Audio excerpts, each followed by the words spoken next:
Hello, heroes, and welcome back to another episode.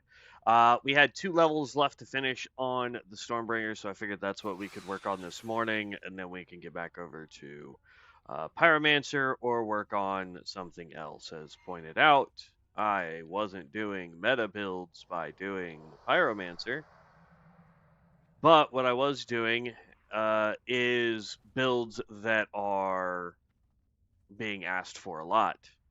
And yes, the Pyromancer has been nerfed. We discussed that in video. They got seriously nerfed, even compared to some of the uh, Pyromancer stuff that I've done in the past. It is considerably different. So I get that, but it is still one of the most requested or asked for builds when searched for on Google and YouTube specifically. So that's why I picked the Pyromancer. I am also going to be working on a Primalist. It is not going to be a meta class that I'm working on. This thing is so cool.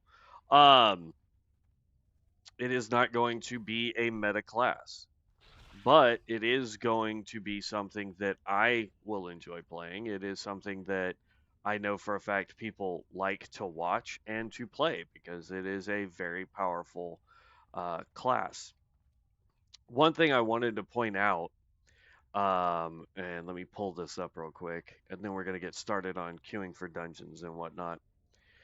Over here on Azeroth logs, I think is the name of this. Yeah, Conquest of Azeroth logs, right? So if I go over here, currently we're in the armory because we're looking at Magecraft's build over here on Rexxar. This was updated as of 722. So this build is a little old, right? Um, but if I go over here to, say, their main page, right? Here's Molten Core and Onyxia Phase 2 Ascended Raids. This is your creme de la creme, top of the top, who's doing what. I just wanted to point this out, okay? So our top 5 classes in DPS right now is Rune Master, Guardian, Barbarian, Necromancer, and another Barbarian. Yes, that is your top 5, but that's because these are people who are actively going out and doing these raids, right? And they have this add-on. So there are going to be people who are higher tiered than these guys or better geared, better situated, and they are not going to be on here because they don't have the add-on that logs their information when they do stuff. But this is a good indicator to see what people are doing at top tier level, right? And to see the point differentials. So, like, as far as DPS goes, there's not much difference between Barry here as a Rune Master and Junior as a Guardian. Not much of a difference here. But if I was to scroll down, right, there's a Rune Master right here who's at 756 compared to the Rune Master here, which is 848. That doesn't mean that this guy doesn't know what he's doing. He's just not doing as much as this guy's been doing, right? So when people say it is the meta, this is what they're referring to. They're coming to logs like this and they're going, well, obviously, this is what people are playing. This is what people want to play. And that's not necessarily the case because not everybody wants to do Molten Core or Nixia, right? I guarantee you, if there was a thing in here for PvP, these would be massively different. I bet you if there was a thing in here for just overworld content, right? Like there's phase 1 for Zul'Gurub, world bosses, all the dungeons. We've got phase 0 world bosses and dungeons that we could look up. But just going off this, I mean, look, like I said, I want to do Primalist. It's in second place, and it's a 300 point difference when it comes to support in these raids as DPS. Support healers, a little bit closer, right? But like this is what I'm talking about. Is like I get told all the time in comments that, oh man, you're not playing meta, you're not playing this class because that's the class that people are wanting to play. That's the class that people want to see you play. And it's like, okay, I'll get to that. Here we go. Tanks. Look, are you telling me that if I want to be a tank, I have to be a blood mage tank because they're in the top 5 of world bosses for phase 2, or they are the top 4 for there's a huge difference in tanks when it comes to Onyxia and Molten Core for Ascended. I mean, if that's how we're going to play games, I mean, why have a diversity of 21 classes? You know what I mean? Like, play what you want, man. Play what makes you happy. You might be the person who changes the meta. You might be the person that makes it to where somebody else goes, you know what? That's the class I want to play. I watched a dude play the Primalist, and it immediately made me want to go play a Primalist because he was playing it as a DPS healer in dungeons, and I've watched him do it in raid, and I was like, that is a dope class. That is a class I would love to play. I would love to get in on that. And that's what makes these games beautiful. That's what makes these games awesome. Is the fact that we can have such diversity of classes. Are some getting super nerfed? Absolutely. I found out on the Pyromancer there's a skill like our cremation over on Darkmoon. Which means if I was to build that class like we were trying to build on cremation, we might pull off some seriously heavy damage. And I don't know if people realize that. It's like this build for the Stormbringer. I've been running dungeons off camera for a while. I am usually top DPS. Period, end of story. And I've got crap gear on. I'm item level 44. I'm level 50. When I was doing these more consistently, I was level 55. And I was consistently doing between 80 and 100k damage. And I'm just not sure. Like, I'm in groups with other level 50s, and they're not even coming close. And yet, people will tell you that the Stormbringer barely pulls damage at top tier. And it's like, how is it that I can absolutely smoke these guys in essentially garbage gear, and yet I'm consistently told, hey man, lightning build, maelstrom build doesn't matter, wind build doesn't matter, you're never going to perform at top tier. Well, I have fun playing the lightning guy.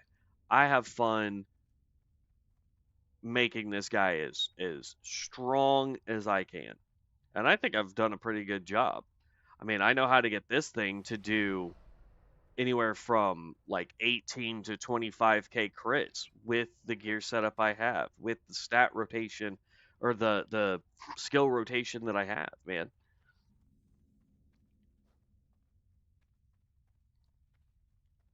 Speak quickly. I am forsaken. Watch your back. Beware the living. Could have sworn there was another quest here.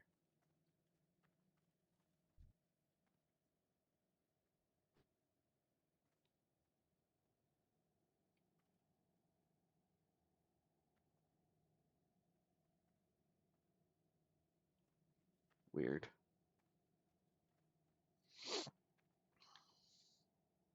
Okay. I could have sworn, maybe not yet, but I could have sworn there was a quest here that she would. Oh, look. Maybe I just accepted it and didn't know it.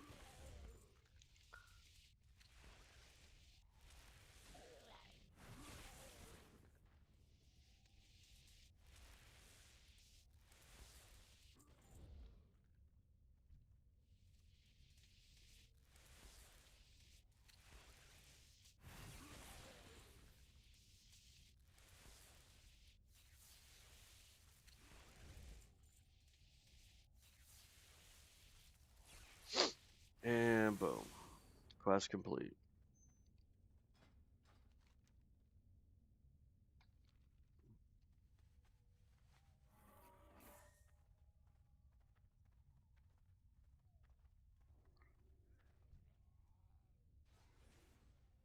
I don't need the gluttons yet. I need bears and wolves.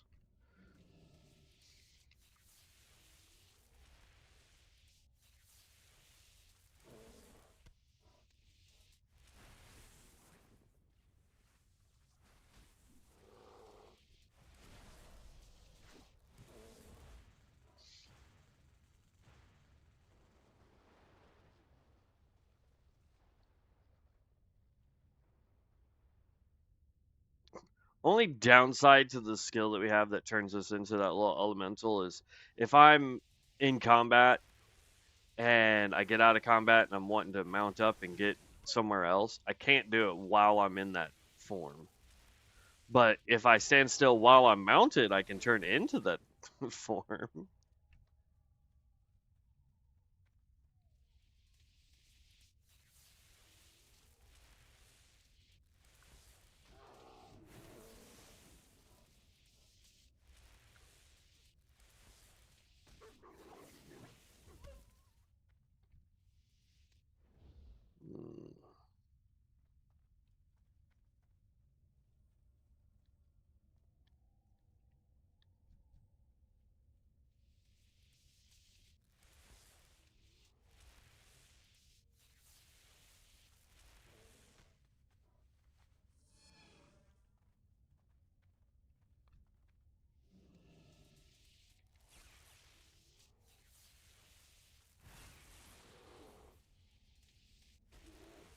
And there we go. That's all the bears that I need. This, in theory, will be the last wolf that we need. Yep.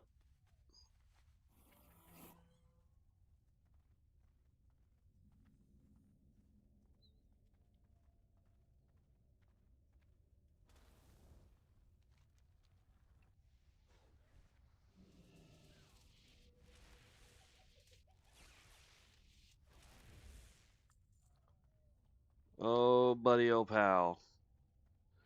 You can try, but you're not going to be able to out damage me.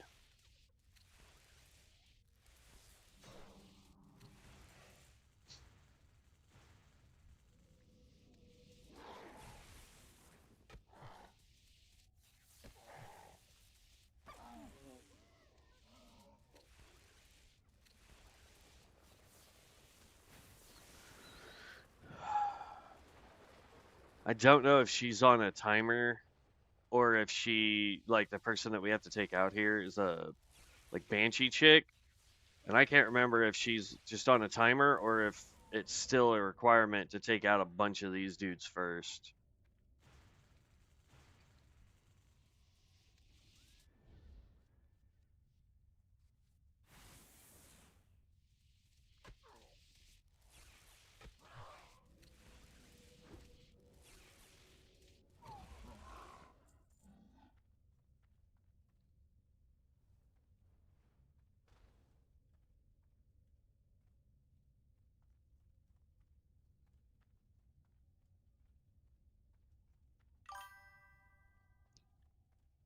I just don't get it.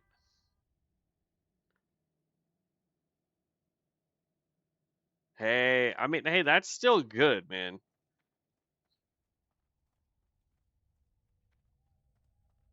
What kind of build are you going with on Dark Moon?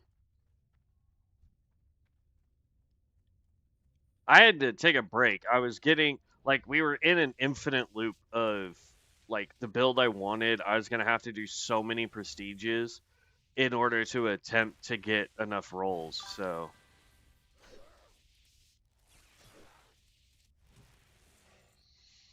I mean, yeah, dungeons are definitely the way to go over on Dark Moon unless you really like PvP and you have a build that is set for PvP. In which case, I would recommend doing PvP, but I never seem to get the right build for it, and I'm terrible at it, so I just don't do it. Because you would have to win. in order to get the bigger chunk of XP, or at least have a bunch of takedowns, even if your team loses. But I just feel like over there, dungeons are popping so fast and getting cleared so fast that it's just easier to do dungeons. That's what I hate about the random rolls. You know what you want, but getting it, you just need to roll and roll and roll. Yeah, and that's why I'm taking a break from it, man.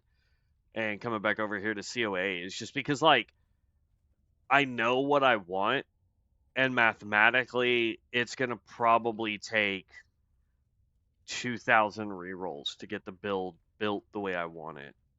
And just the amount of dauntingness that is for prestiging is ridiculous, so that I can get as many rolls as I can. And people were like, "Oh, well, go do mana storms. You'll get plenty of scrolls." I ran mana storms from level, I don't know, what were we? Probably early 20s twice, leveled using just mana storms. I think the highest we got was in like the 20s or 30s for the level before people reset. But there's apparently an add-on that people are using for mana storms to where the second you hit level 59, they just kick you from the group. It like automatically removes you.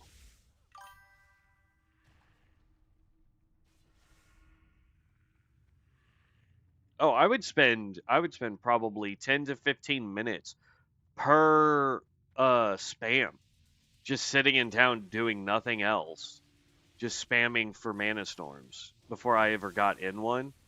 And with this new add-on or whatever that will auto remove level 59s, you're still having to do a quest or a dungeon or something to go from 59 to 60. I'm like, why not just tell people out the gate, hey, look, we only want people that are 59 or below. So if you're level 59, or sorry, we want people that are level 58 or below. So if you're level 59 or 60, please remove yourself.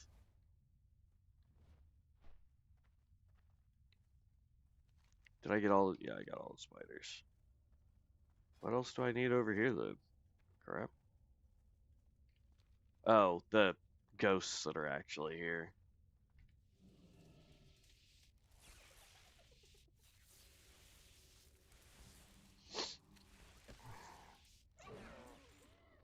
So, yeah, it's one of those things, man. Like, I enjoy Dark Moon, but it's one of those deals where like you really want to.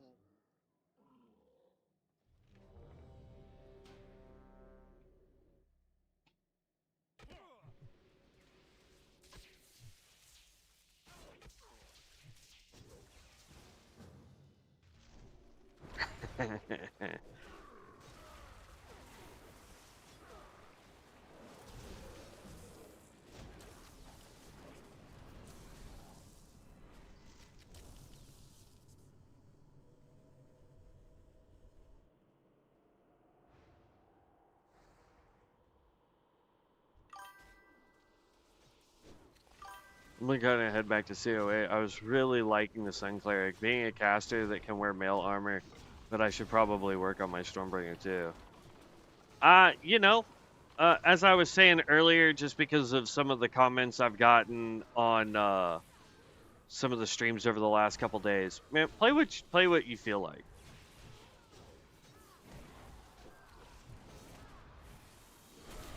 Play what is fun for you. I'm gonna finish up this guy so that we can at least wear heirlooms.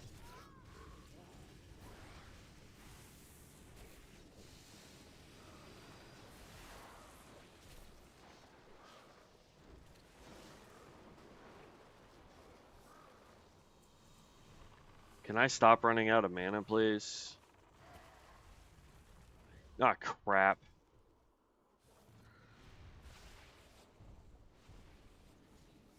Alright. We're gonna go this route.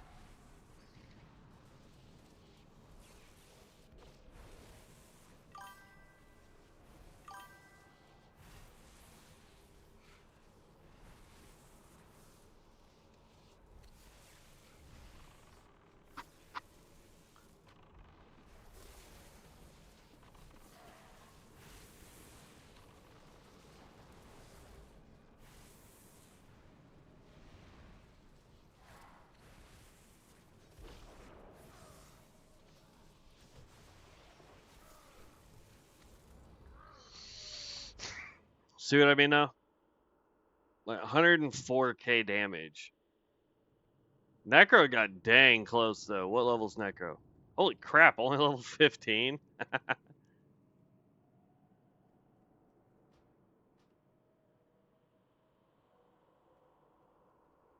Now, are we gonna go actually do the real boss of this dungeon, or like what are we doing? You don't need to pull everything, tank.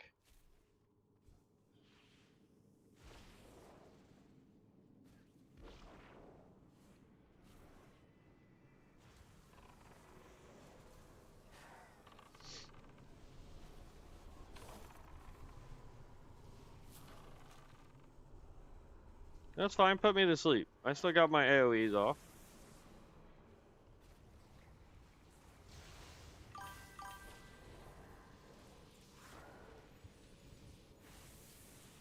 I need more haste, though.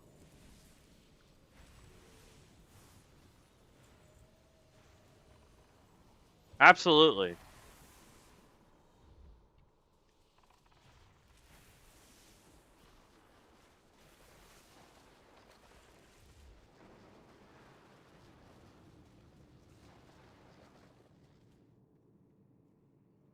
I'm actually following somebody who raids a lot.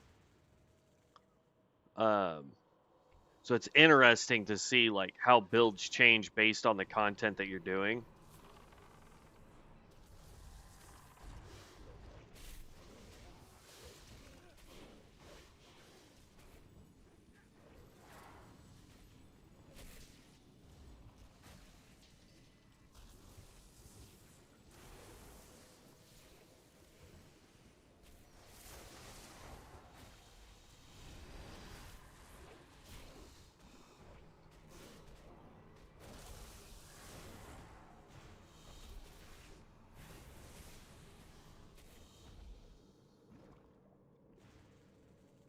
But even feared I was top DPS, y'all. Like, come on.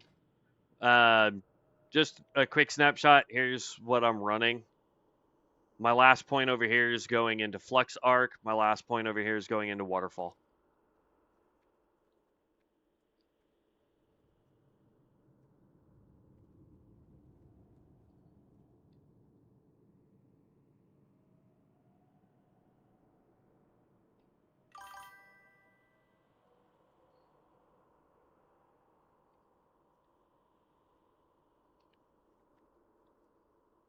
As far as skills go, single target, what you want to do is go shock.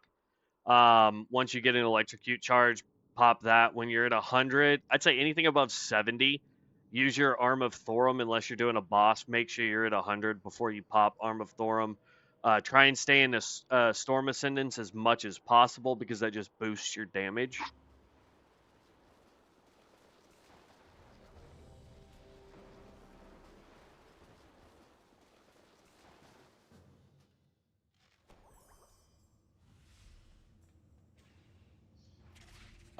As far as buffs go that I'm doing, I do the Call of the Storm because it increases my int, which is great. And I do Tempest, which is spell power based on my int.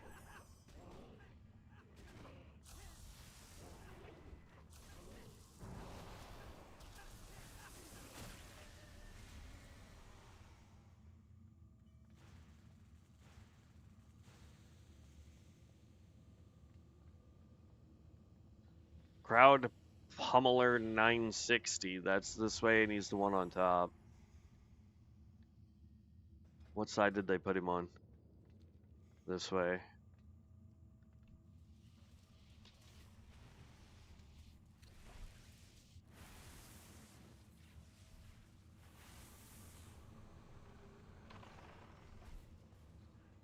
for anything over 3 targets, use your forked lightning. And I would recommend Eye of the Storm, Conjure Storm, and Body of Lightning as much as you can. Whether it's single target or multi-target, those just help out a bunch.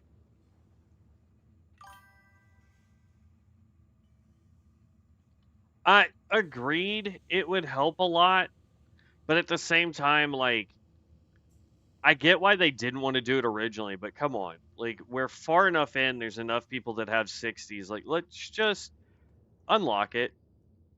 That's one of the reasons why I think my friend stopped playing, playing Ascension altogether with me, aside from the fact that he got super busy. But like, I think he just got to the point where he was like, man, it's hard for me to keep up with you because you stream all the time, and then, you know, when you're not streaming, you're still playing, and so I can't keep up with you. If he was able to wear heirlooms so that he could level a little bit faster, I think he would enjoy it a little bit more.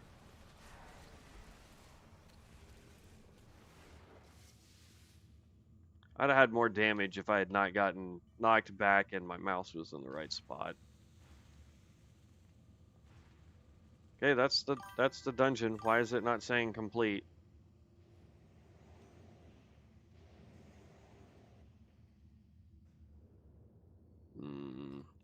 I want to replace the Mad Magus ring. Was it the Magus ring I wanted to? Yeah, I want more spell power.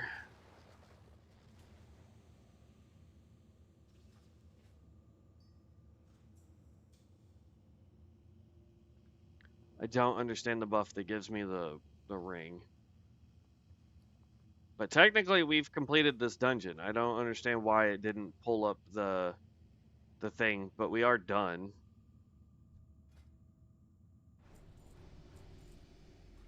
Oh, that's the other thing too, is on bosses or anything that you're wanting to do mass damage to, you wanna pop that.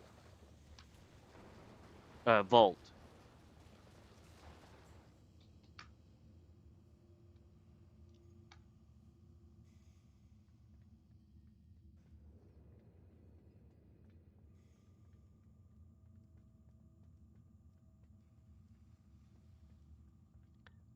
I don't understand why they're still going and not just requeuing.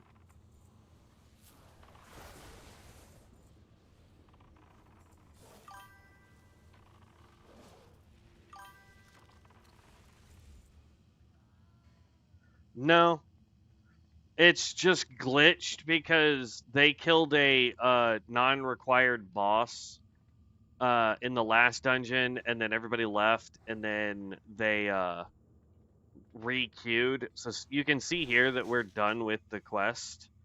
I don't know where they're running to. I'm just gonna leave group. Hopefully we don't take a. Okay, good. We didn't. So that allows me to just immediately requeue for a dungeon. Hi, excuse me. Have a great day.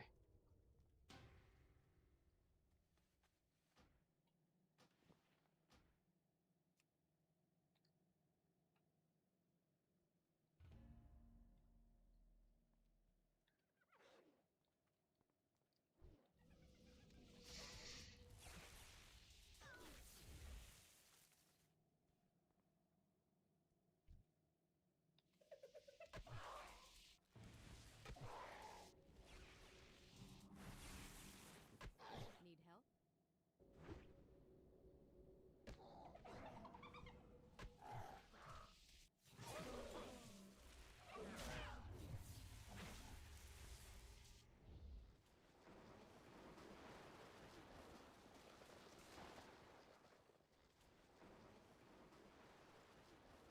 I kind of look. I like the purple look way better. How do I how do I get that permanently? Let me be cursed with reduced spirit by 3 forever.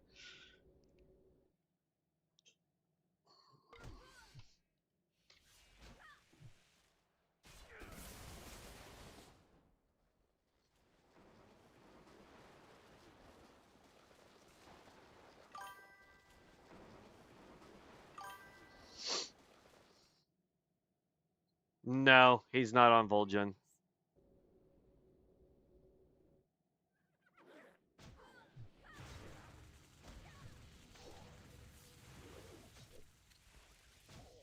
I am on Rexxar. The only one that I have over on Vol'jin technically still is the cultist healer.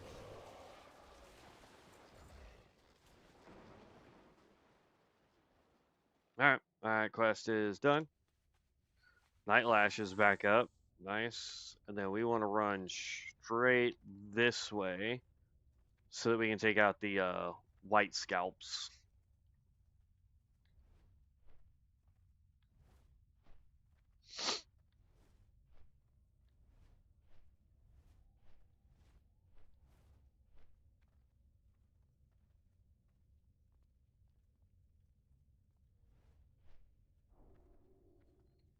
Okay, and I forgot this is like mage food. It disappears when I log out. There we go.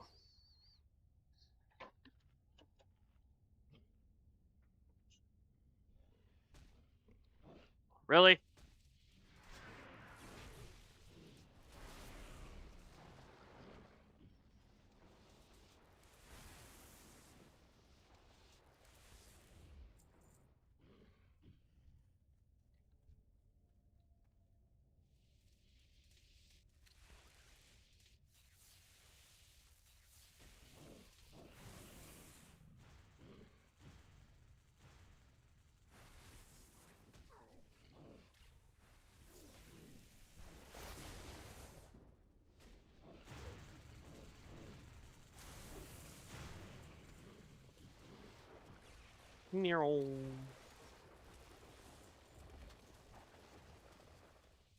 Nope. Okay, I'm done. I can't remember what skill it is that procs that gives me all that healing all of a sudden.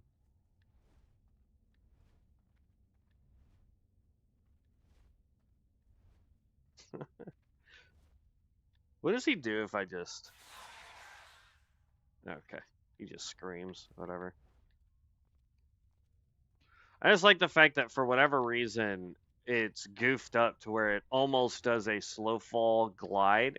You still take fall damage, so don't, whatever. Your horse is not horsing. Oh, there it goes. Your horse was levitating. I don't understand. Their horse was not horsing. I just... It was creepy. Their horse was a poltergeist. Alright. I want to go downstairs, I think. Start there, work our way up and around.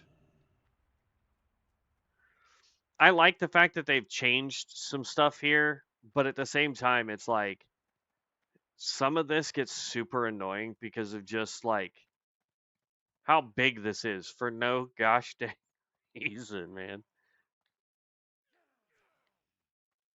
And like, if you're gonna put target dummies down here for them to attack, put some down here for us to attack. You know what I mean?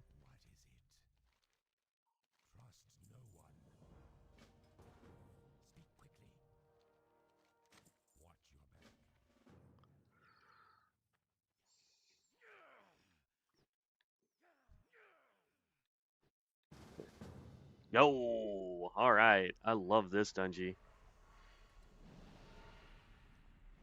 Make sure I'm all buffed up.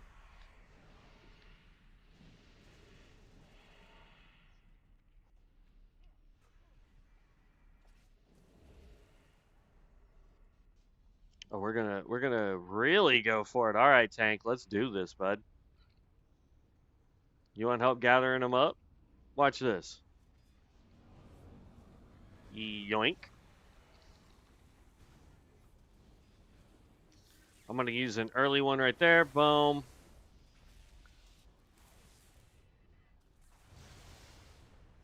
Body of lightning. If I can not be stunned.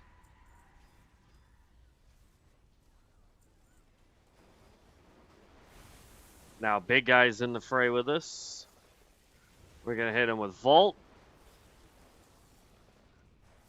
Hit him with one of those. It's not going to do a whole lot of damage just because we're low on stuff. How am I...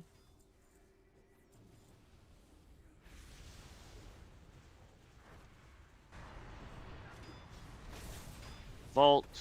Pop, pop.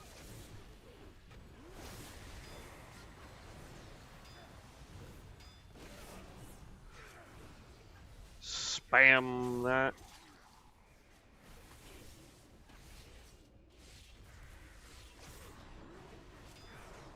Hit you with Vault again.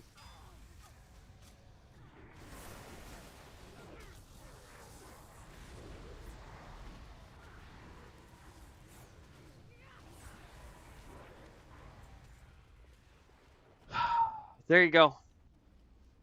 Again, I mean, if you want to know how dangerous this build can be, especially in AoE, you can add up all the other damage in this dungeon right now, and they didn't even match my damage. So,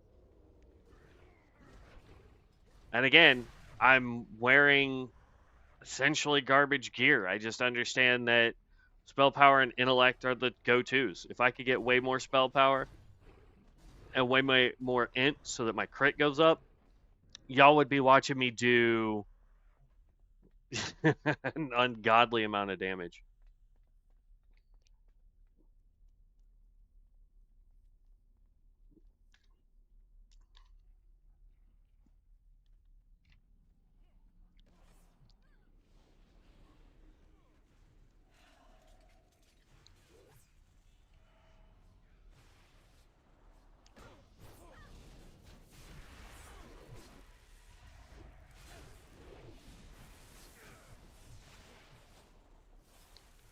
And pop goes the weasel.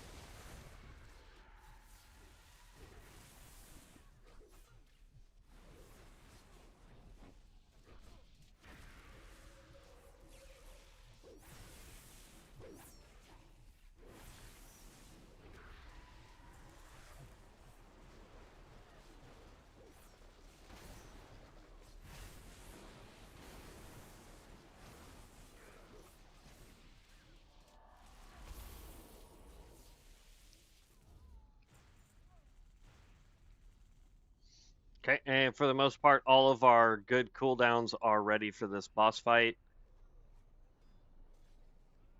I don't know why they did that, but okay.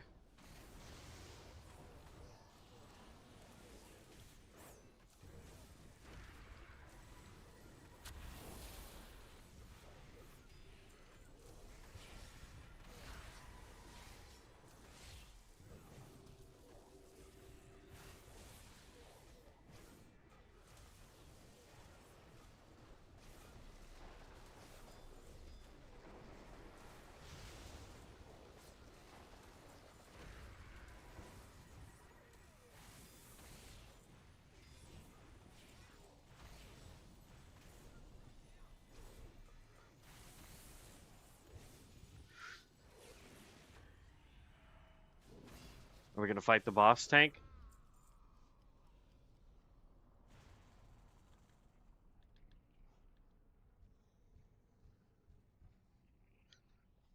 Oh, all right.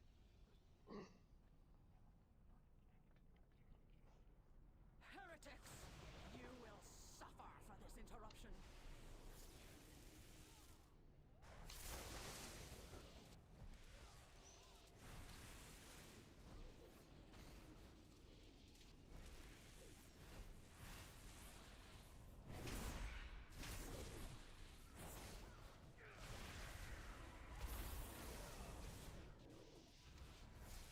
And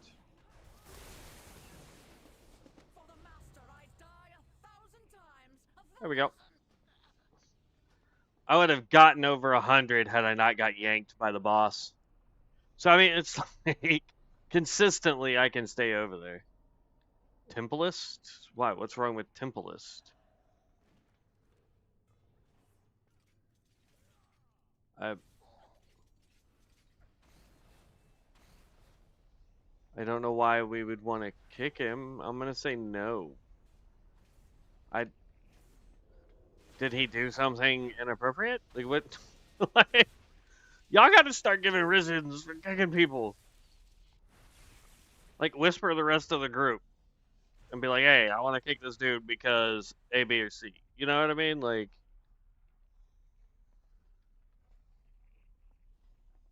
I is baffled. The other buff that I would recommend, like if you really want to do it, is go with the crit chance. If like you're really struggling to get crits, because like that's gonna put me at 24 crit. I don't really lose that much. Um, like 325. So what? 42, 42 spell power for way more crit. So we can do it on this boss and see what's up. Too many mom jokes? What do you mean?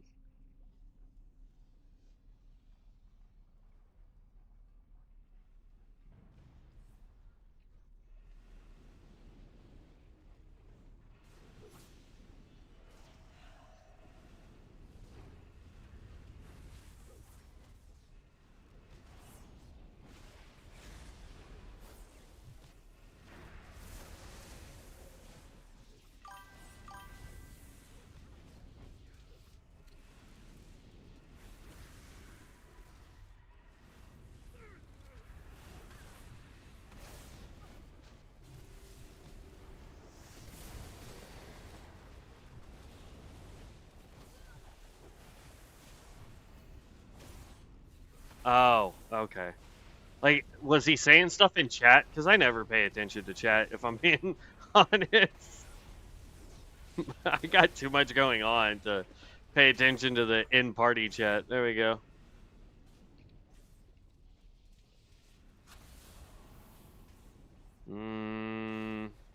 Nah. Like, I'll greed roll on it, but that's it. Oh, okay, okay.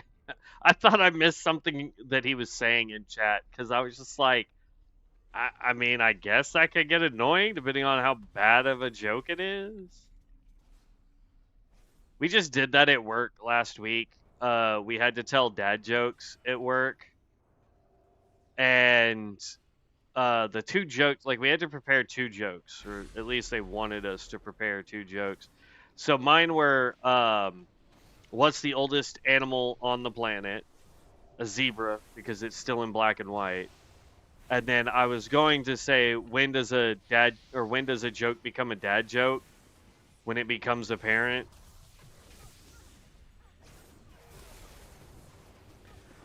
But the second one got taken by my boss. So then I had to Google one, and it just wasn't as good. I don't even remember what the joke was that I said. Yeah, they weren't good jokes, but they had to be work appropriate, so.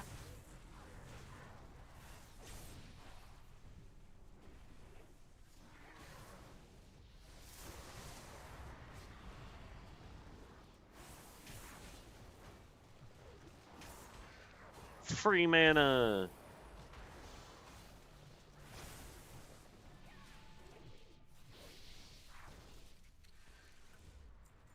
Okay. I mean, I like their name though. Only Traps.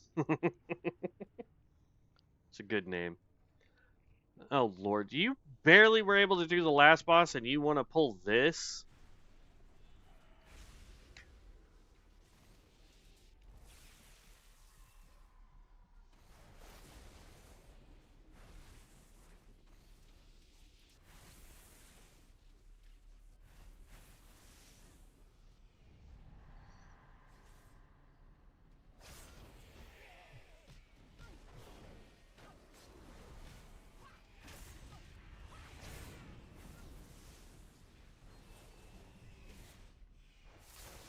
The fear is what's gonna lower my DPS. And the fact that there's only 3 of us doing DPS, not a good sign.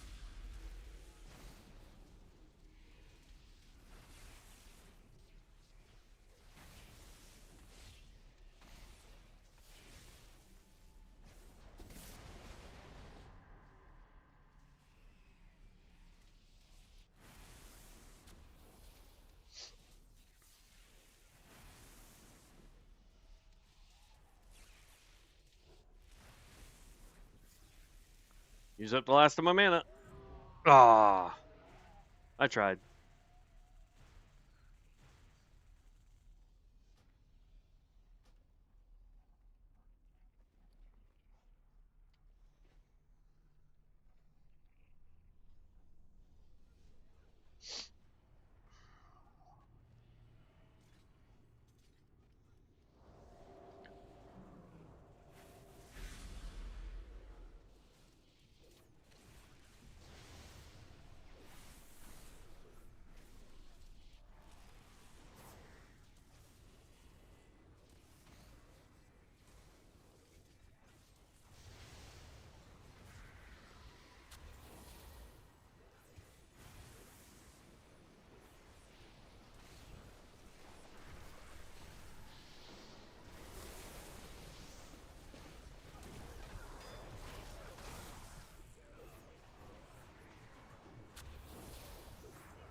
I gotta say, this healer is an absolute beast.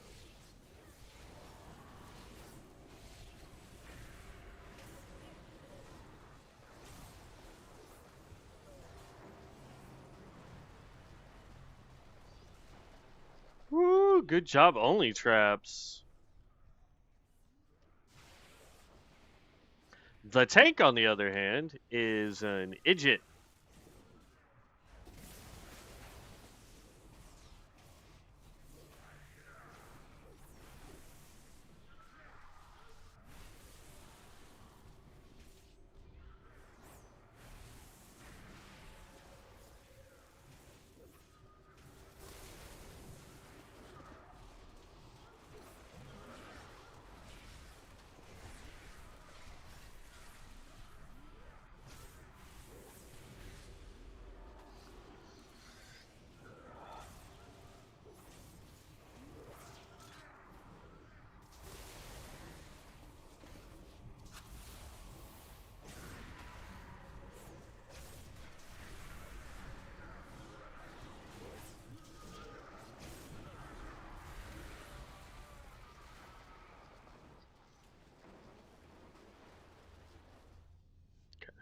Just greed roll on both.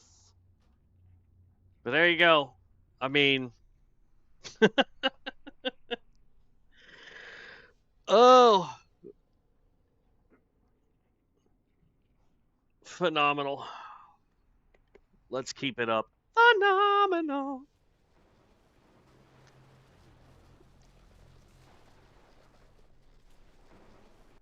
Also, I don't understand why my PF quest is not working properly.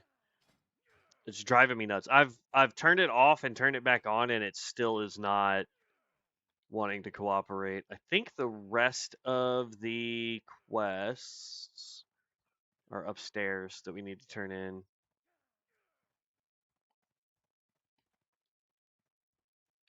Not bad though, with crit over spell power on that last one.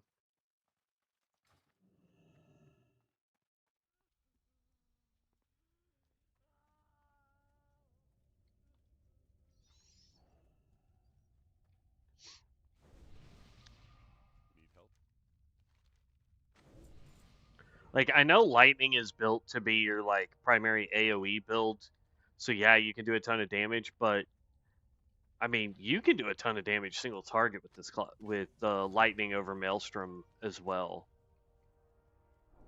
Because originally I was like, oh, you know what we're gonna have to do is we're gonna have to build it to be kind of a bouncy class where like we're doing trash pulls, got to be lightning build. The second we get to the boss, we got to be maelstrom. But really, you don't have to. Lightning does really good for both. All right, so we've got that there. We've got that over there. We've got some crap in Undercity that it wants us to do, but I'm not going to do. I just realized there's a sparkly right here. What is your sparkly? What do you give me? No. You gave me the guard logbook. Okay.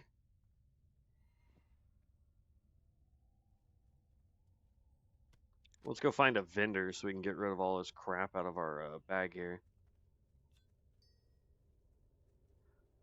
I'm not even working on professions. I don't know why I'm keeping the enchanting stuff.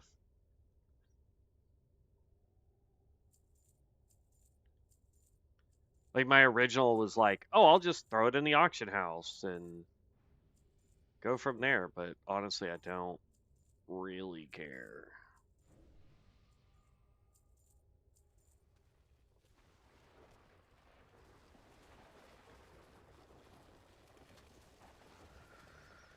Who do I turn in the... What?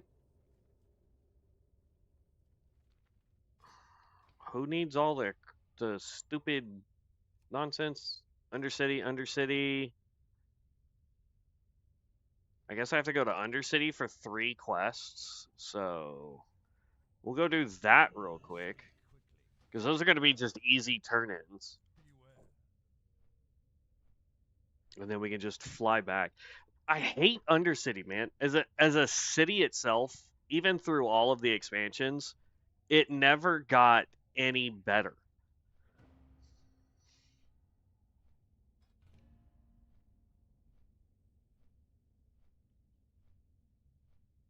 I mean, the Reaper really pulled up some damage right there at the end.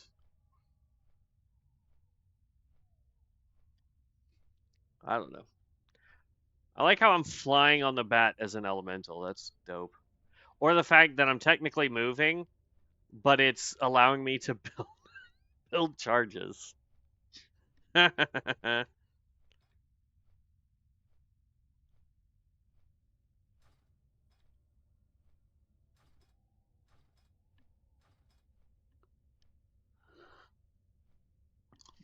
that's supposed to give us haste by 25%, but it's not reflecting here in our stats. So that's interesting.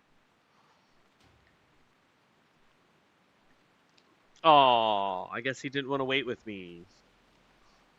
Or maybe he looked at my DPS and went, ha, no. Or maybe he looked at our DPS and went, ha, I need to make one of those.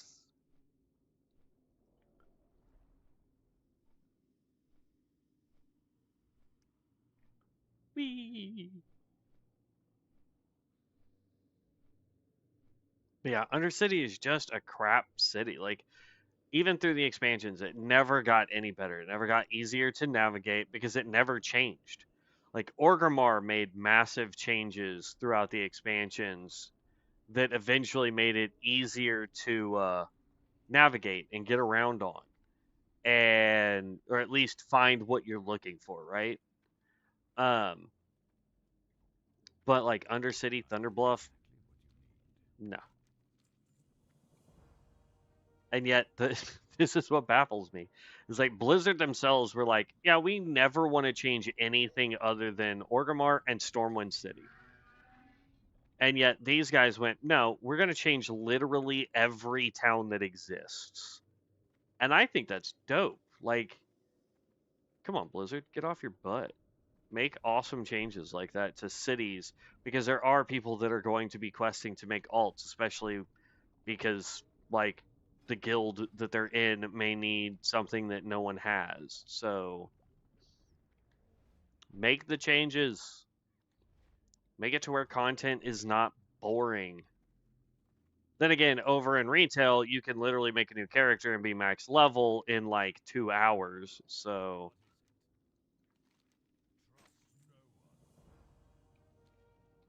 I don't need to pick up quests. I just want to turn in quests.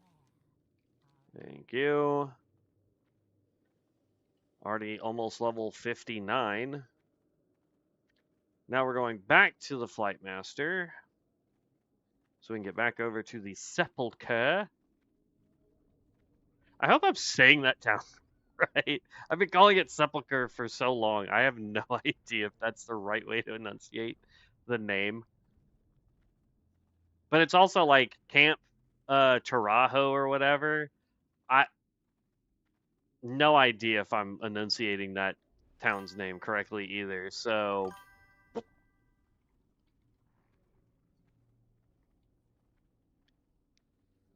Fly master is probably me standing on it.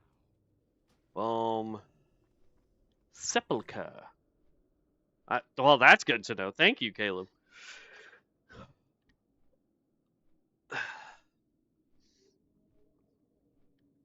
I think when I first started playing WoW and played Undead and I got there, I was like, I'm at Sepulchre.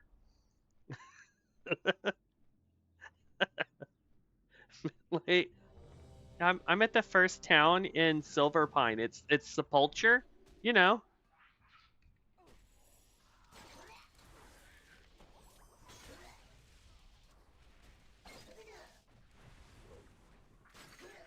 All right, whatever.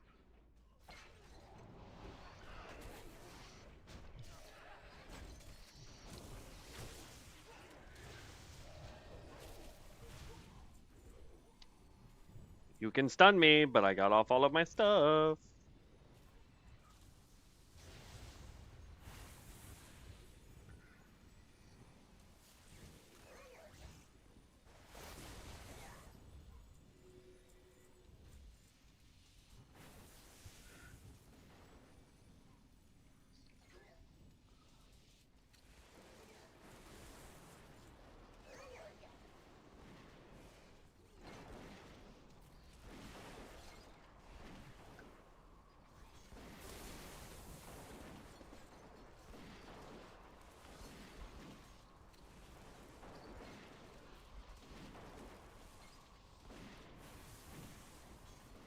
And kaboom.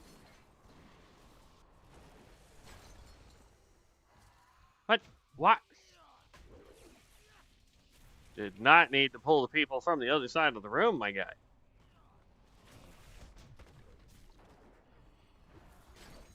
Just keep pulling. Please and thank you.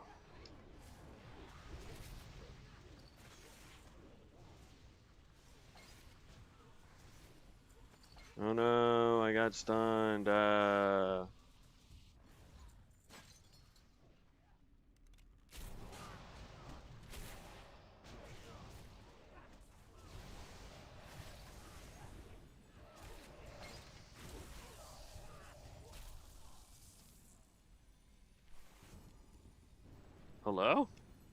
That dude must be dead. Like, he's taking no damage from nothing. I'm like, I'm staring at him. Why can I not hit him?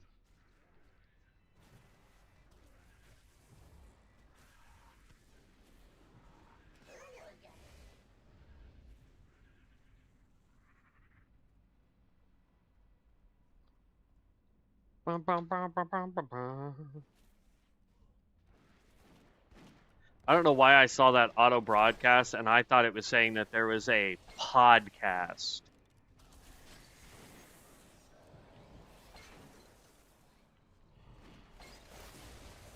That actually would be kind of dope. Like if the devs made a podcast where they talked about like how to do certain builds. Because like obviously they're gonna know what the best combination of stuff is.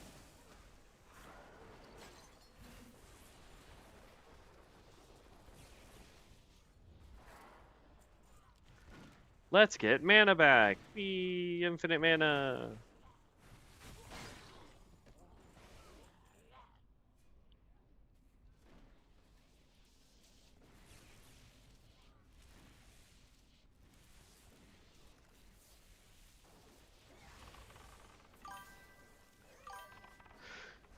That'd be cool, and I'm sure they know stuff we don't know that they could tell us. Yeah, absolutely. Like, I'm not saying make a podcast where you tell us, you know, what's going on and everything. Make a podcast where it's like, okay, today we're going to talk about how to make the whatever in COA, you know, an absolute beast of a class. You know what I mean? Like, you can do it.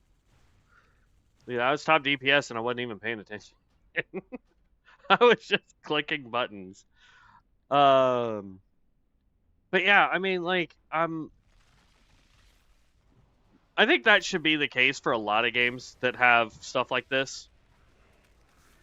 Like, make a podcast where it's like, hey, today we're gonna cover whatever.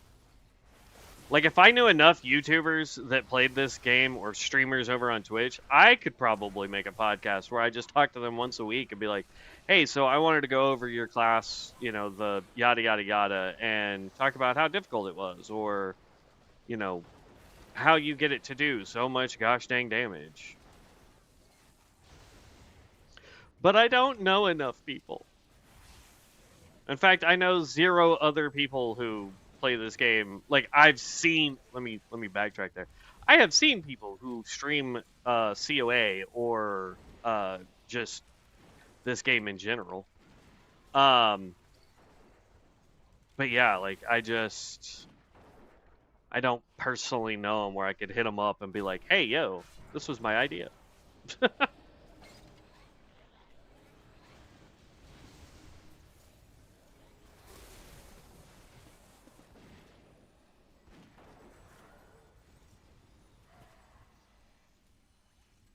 I mean, if you guys happen to know some people, feel free to let them know my idea. Tell them to hit me up. We might come up with something. I'm still trying to find people that I can collab with on the game. I've reached out to a couple YouTubers that I've seen on COA and Dark Moon to been like, hey, I also stream this content, yada, yada, yada. Here's my channel, yada, yada, yada. Let me know if you'd like to do a collab sometime. And some of them are less viewership than me, whether that's through sub count or just overall views that they're getting on their streams. And so I'm like, hey, like it would benefit both of us. I don't know if the people that watch your channel also watch my channel or vice versa. But like it can't hurt, you know what I mean? Like that's one thing too that annoys me a little bit about YouTubers is like and Twitch streamers for that point. Is like they get in this mindset of I have to do it alone.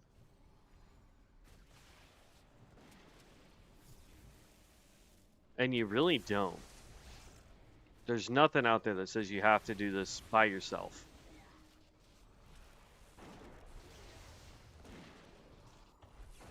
Oh yeah, 100%.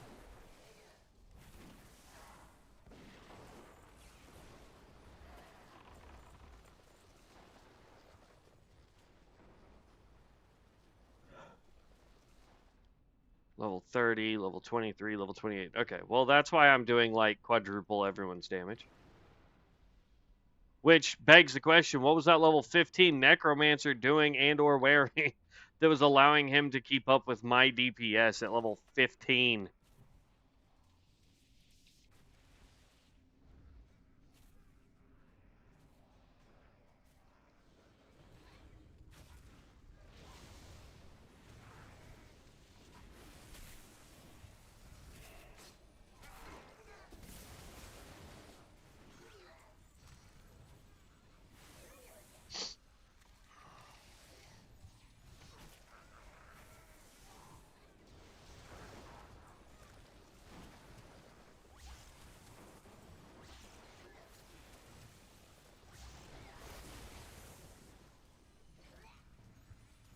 Good luck keeping up with me now.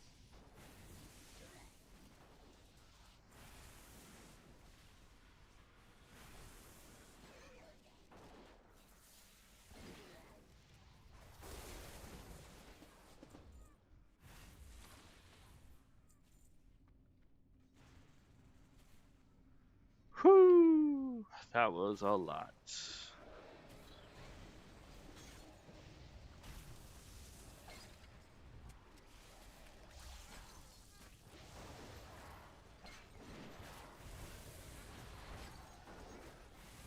What I like is people have figured out now that it's actually beneficial to go take out the bonus bosses in these dungeons. And so you'll see them go and pull bosses they don't need to pull in order to get the bonus XP now. Because apparently they had set it to where the like bonus bosses in each dungeon were giving off the same amount of XP as a regular mob. And so there was no it was like just bum rush to the last boss, take it down, rinse, repeat, right? And now we actually have a real reason. Yeah, I don't care about the quests. Because the quests in this dungeon are stupid. Besides the necklace quest, it's the only one that's easy to complete in one run. But yeah. So now the bonus bosses are worth go. Oh, I got stunned. I was like, why is none of my stuff working? Please, all of you, get in my AoE. Thank you.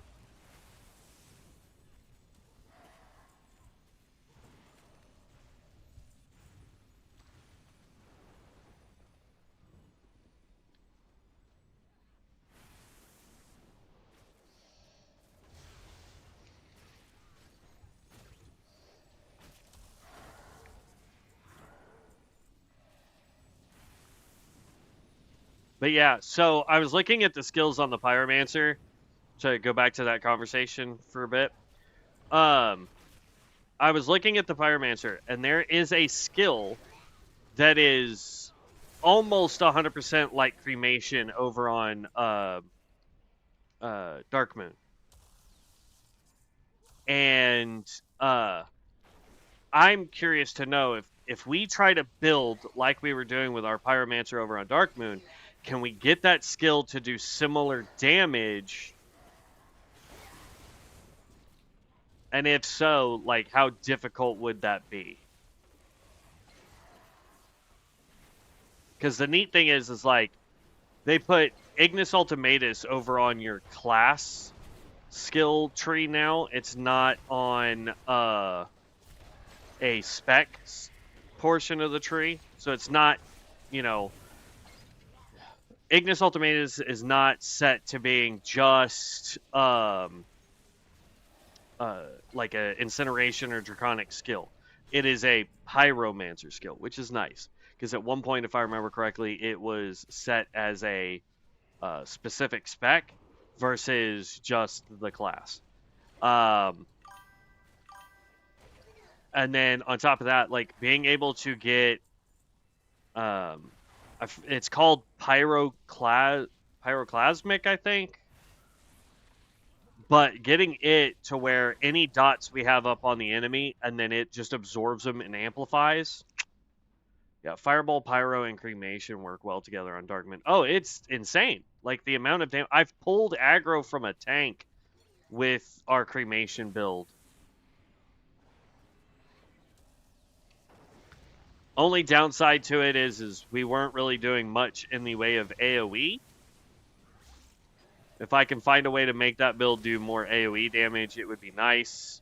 If I could figure out how to get it to do more damage without the necessity of popping Cremation on small targets, it would be nice. Because Cremation has such a long cooldown between pulls that it doesn't make it useful. Like, on this one, I have a way to, like, for example, the Arm of Thorum, right? This skill right here. I have a way to get that to cool off a lot faster than taking a full 20 seconds. Let me find a target that's not going to die instantly here. But I can use Call Lightning, and it shaves off time. Every time I use Call Lightning.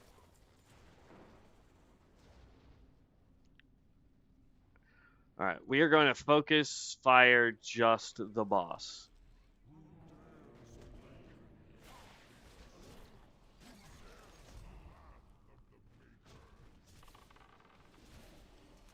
Now I want to throw this. Boom, boom, boom.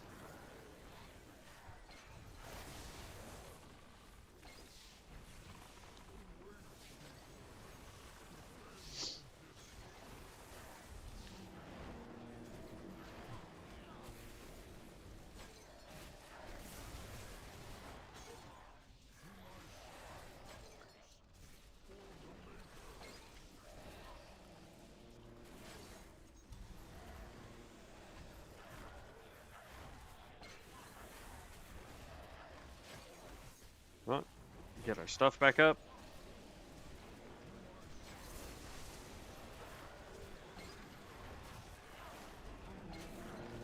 Just infinite Call Lightning while I'm in my other form.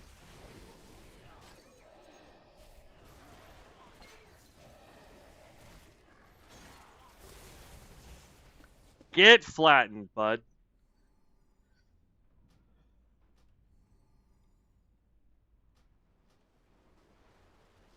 Ooh, look at these Necros, man. They just come in out of nowhere with some damage. Command Ghouls, Blight. That Command Ghouls is just a deadly skill.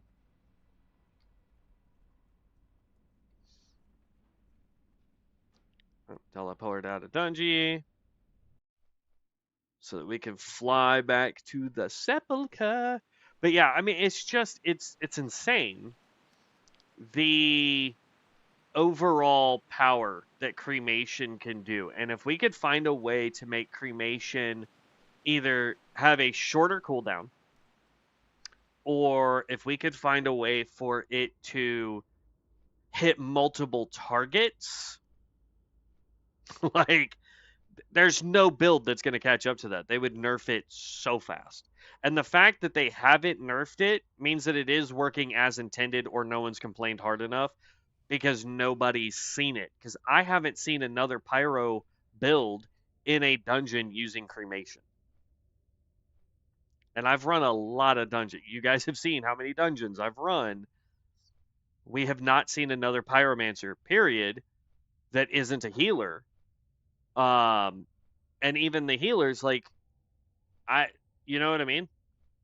So I don't know. Maybe we just stumbled on something that no one else has seen and they're not using it. Y'all would have to tell me if you've seen any pyromancers using it besides me. I don't know. Probably.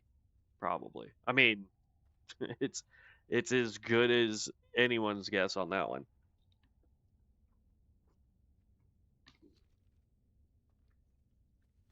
But it is. I mean, it is stupid overpowered. I would say to the point of being broken. But the fact that it has not been nerfed leads me to believe that it works as intended, and we just got super lucky at figuring it out. But again, I mean, I have not seen it. I Yes, but it also means that depending on how long a boss fight takes, like a raid boss, you could probably pop it 2 or 3 times within a boss fight. If I could find a way to cast fireball or get the fireball dot while moving, oh buddy, please. Because then I would be able to get fireball plus the pyroblast built up when I have enough crit. And like that's the thing that build was missing for us is we just needed more crit damage.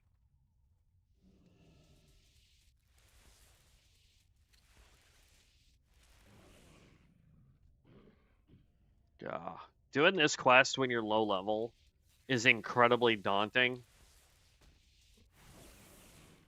But coming in here when you're level 58, yeah, thanks. You can have that aggro, bud.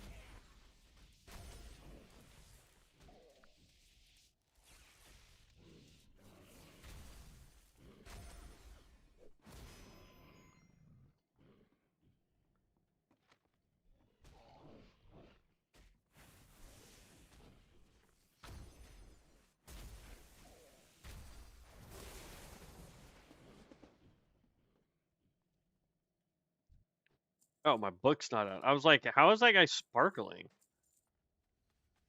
All right, well, there's that quest. Now we can go run over to the docks, turn that one in. We're so close to 59, man. It's ridiculous. Oh, I didn't realize everybody left our group. Okay. I try not to leave groups sometimes unless I just don't like the group at all. Because there are times where, like, I can continue doing quests, and then these guys will go do whatever they need to do, sell, whatever. And they'll be like, oh, let's go ahead and queue up again.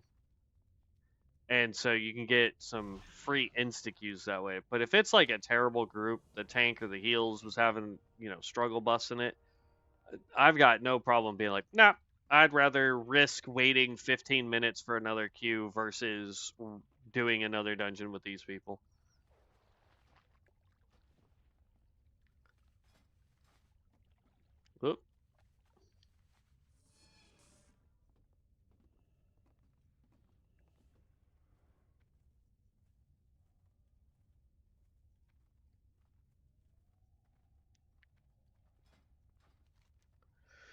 Okay, we'll run to town, turn these ones in, see how well that goes. It'd be nice to get a dungeon that has quite a few quests in it that we can do. I really want to just spam do a bunch of the what is it? The road to the other side, so that we can get the mount out of there. Originally, I thought you had to do like heroic or mythic and just beat the last boss in it. No. There is several achievements that you have to complete while in there in order to get the completion or to get the mount. And over on Dark Moon, we've done it enough that we're just shy like 2 or 3 achievements out of the group in order to get the last of it. So over here, I have no idea if we've done that dungeon enough times to matter.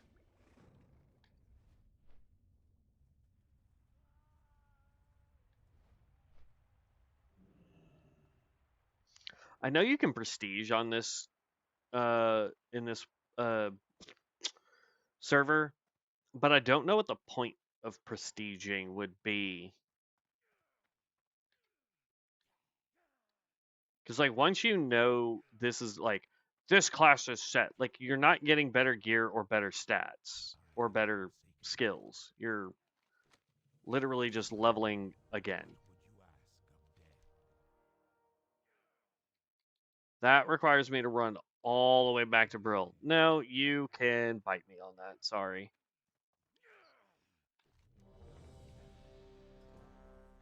We're going to hit 59 in this dungeon.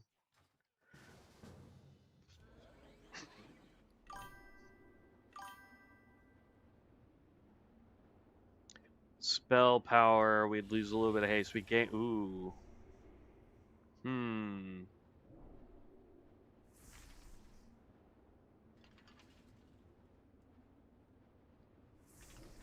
It was a slight upgrade, but still a slight, you know. For World Forged items.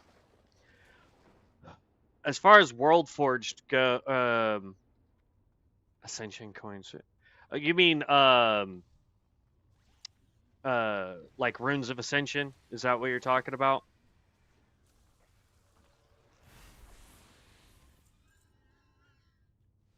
I couldn't tell if that was something trying to crawl on my foot or just my muscle spasming. That was weird. Because if you're talking like Marks of Ascension, yeah, I could get prestiging to do that if you're trying to boost World Forged items. The problem is World Forged items now require at least doing Hekar in Zul'Gurub in order to upgrade it the first time, and then I forget what you need in like Molten Core and Onyxia's Lair to upgrade it the next 2 times. No, you're good, man. I appreciate you answering the question for me. And I get that.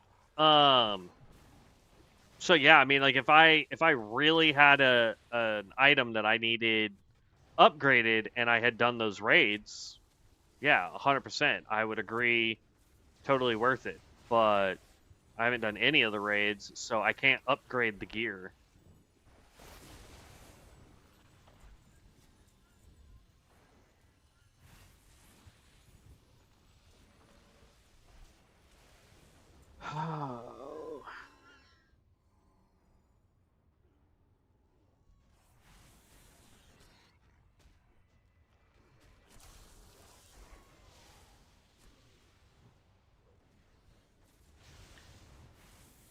No, this is going to be a slow dungeon, I feel.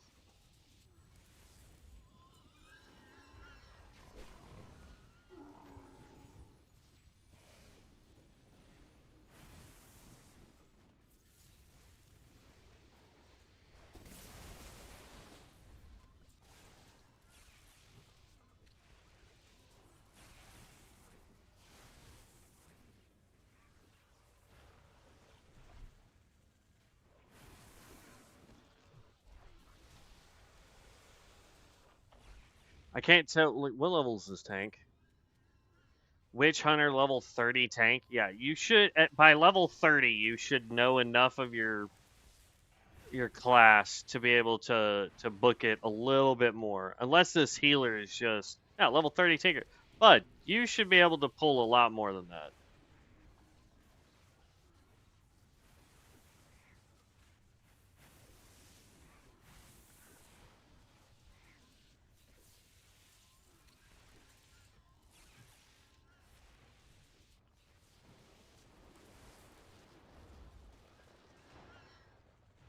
Free mana.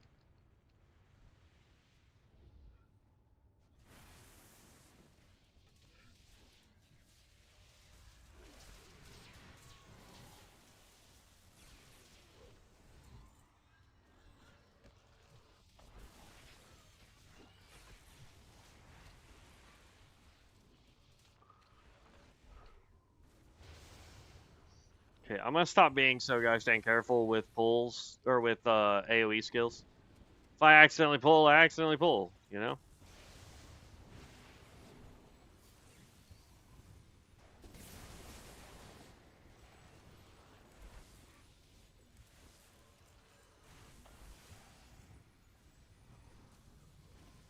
There's our level.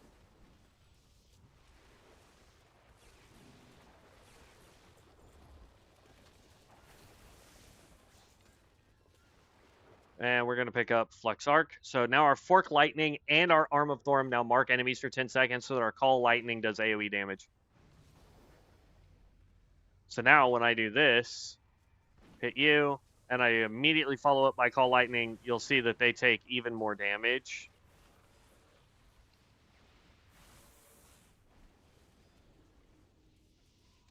Now, it's only when I use Fork Lightning or Arm of Thorum do they get that. But that is still a critical amount of damage that we could do.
And kaboom.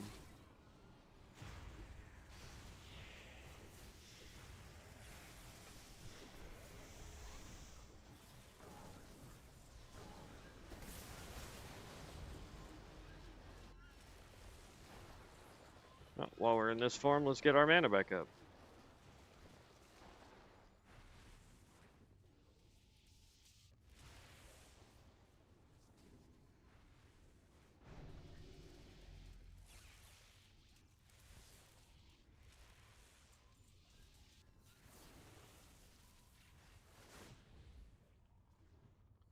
I wish this class had like a blink skill. I don't think I do.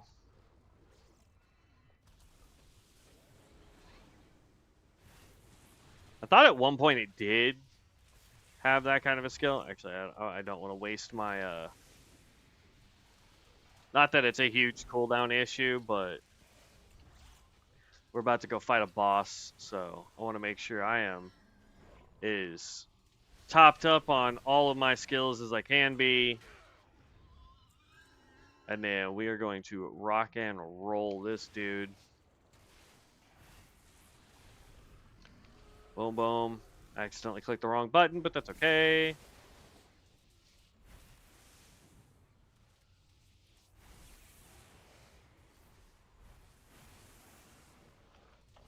Oh, warrior got mind controlled. Oh no. Well, not a warrior, but a melee person.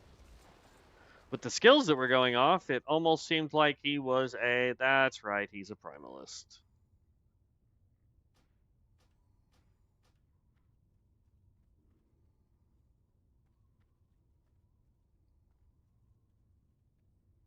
Are you wanting to go to the other side, my dear friend?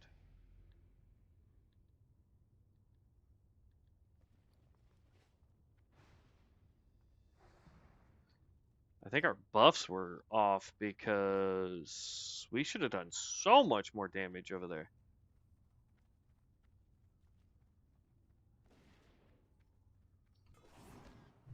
Running around at the speed of sound.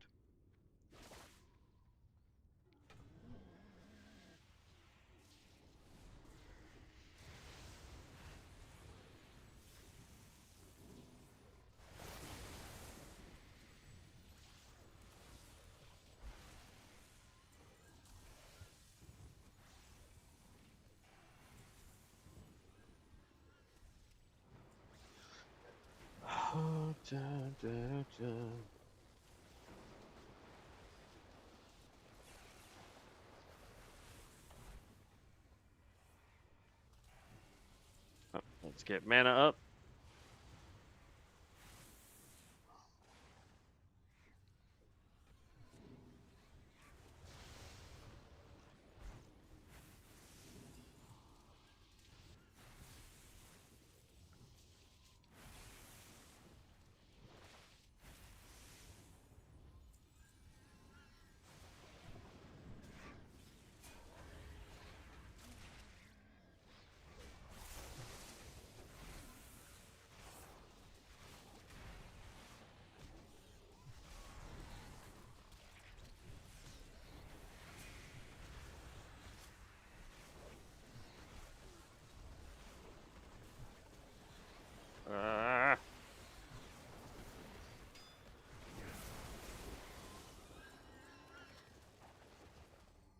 I accidentally turned my num lock off, and so my my numpad was making me move forward. I'm like, what? No.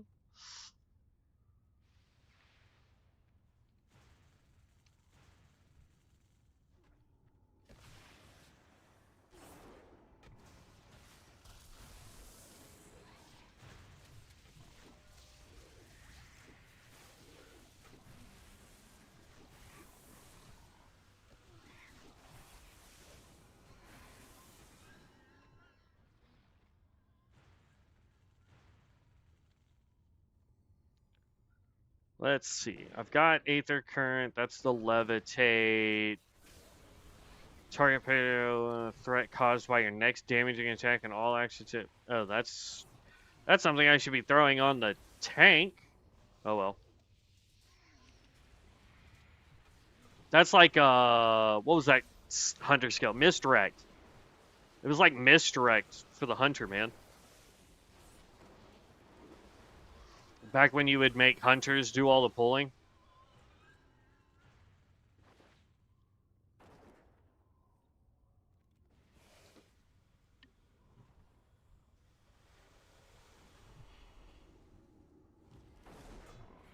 What you would do is you'd be like, all right, hunter, I need that target right there pulled, and so they would misdirect to the tank, and then that way the tank could grab the aggro like immediately.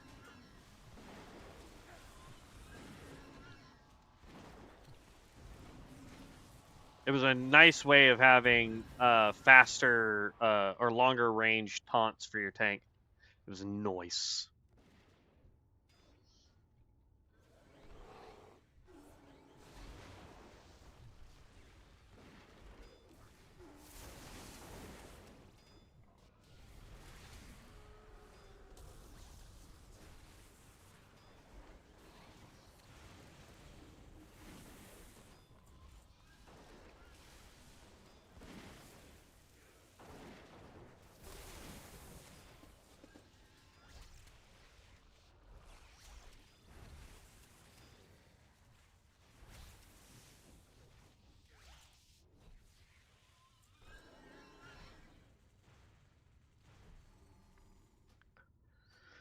Oh.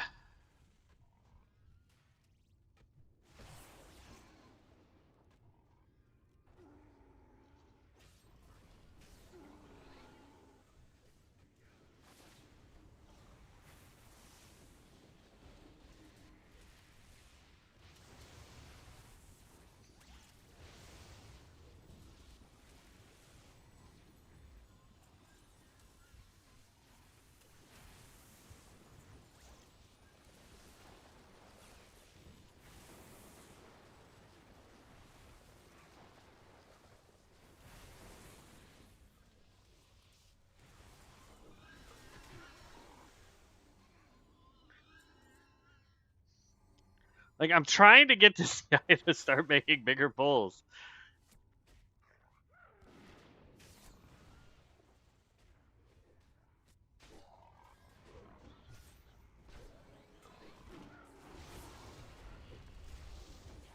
It's like, this healer is doing a phenomenal job.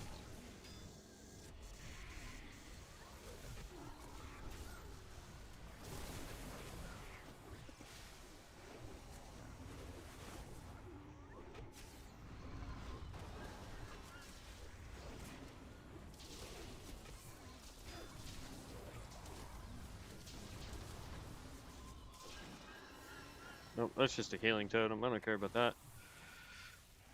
That guy we can smack with Thorum.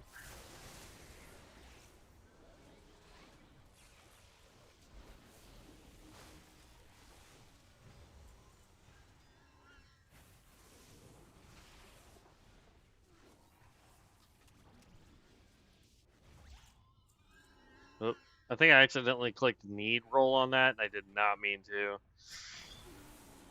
Oh, I hate when I do that. Because then it makes me look like an a-hole. Incoming.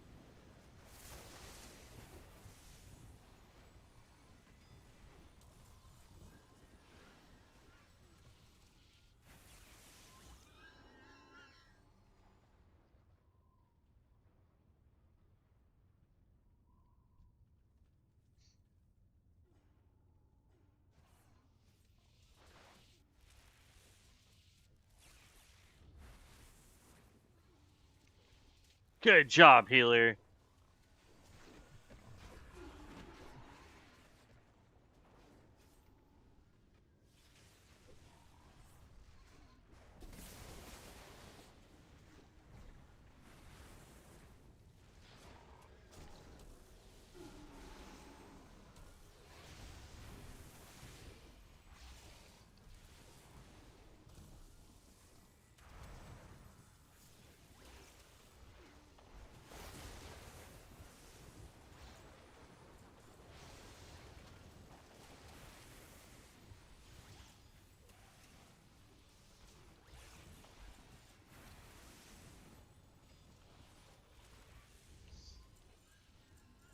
I mean, thanks for letting me, spread out my damage so I can show off how awesome this build is in AoE. But, like, oh, wait, you're not even a healer. You're the DPS. You're a poison guy.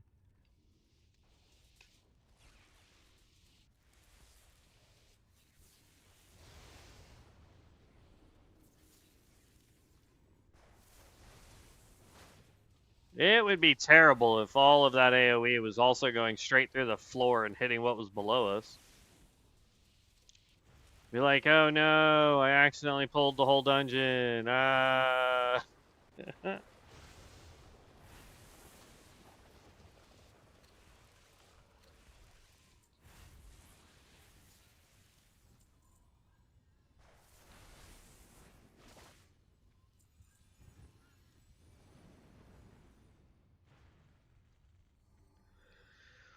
Oh, we should have been done with this dungeon already.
Just out of pure curiosity, have I already done the quests here? I have.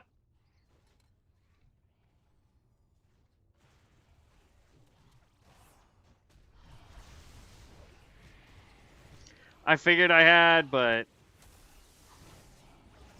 get over here.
I'd have laughed if one of them had gone and just pissed off the pig to drag it out this way.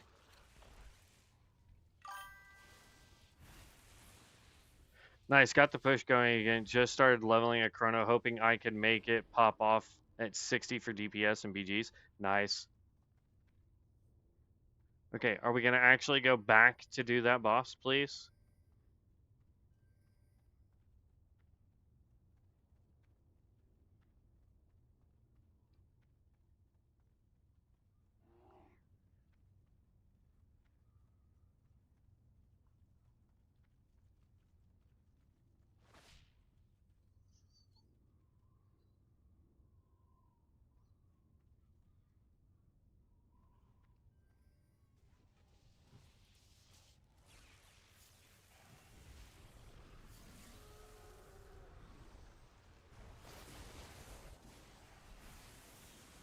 Well, I'm going to massively pull off of you, bud.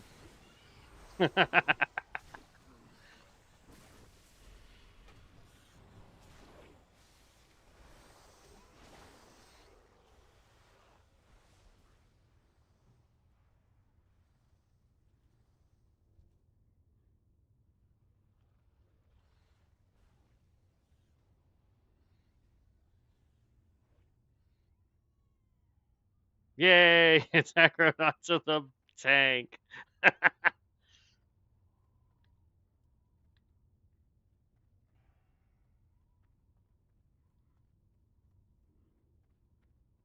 There is a shortcut to where they are. I just can't remember. Oh, no, there isn't. Not on this one. It's the other side. When you're going to the cold guy, you can skip everything on that bottom rung because there's a tree branch root thing, vine, whatever these are, that you can drop on top of, run across onto like the second or third ring, if I remember correctly. I almost did it last night while I was doing a dungeon with people, and I almost wanted to be like, hey guys, just go this way.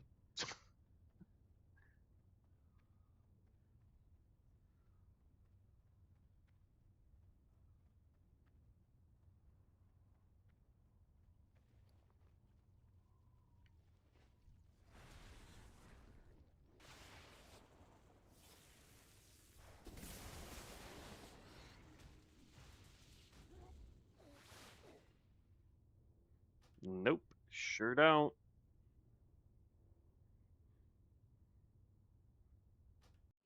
Whee!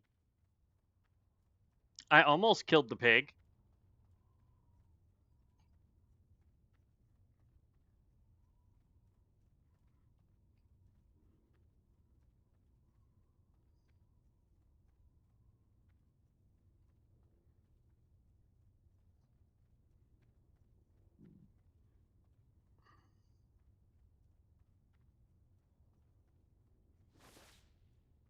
Ah. We're trying to make it the shortest possible distance.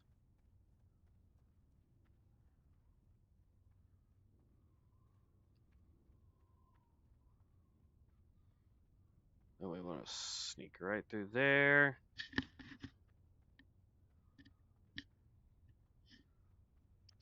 By the way, if you have a tinker, you can actually go down there and have them do their little bomb explosion thing, and it will launch you up on top of where the last boss is.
Wouldn't have been a problem had we actually had the healer with us.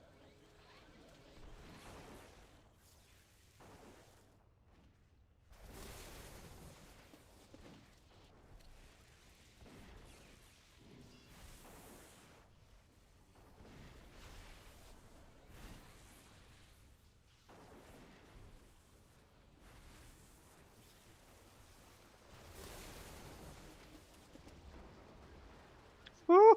She died so fast I couldn't get to 100.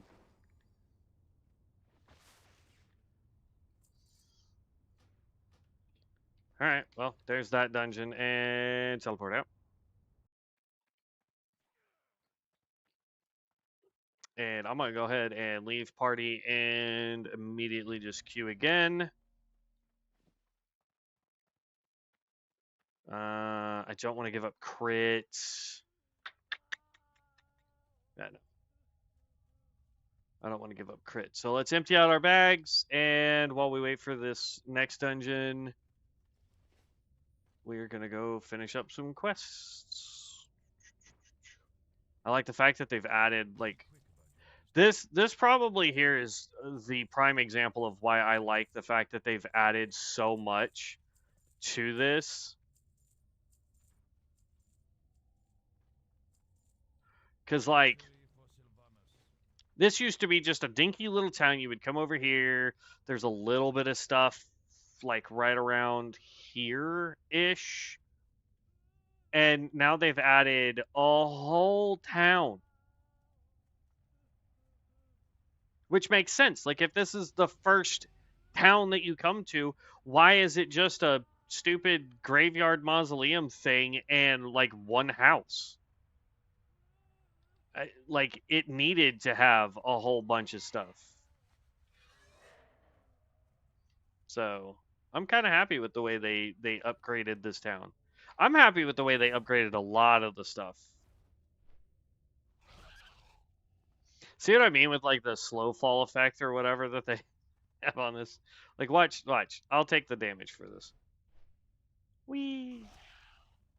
You're not plummeting like a rock, which is how it feels with a lot of the other mounts.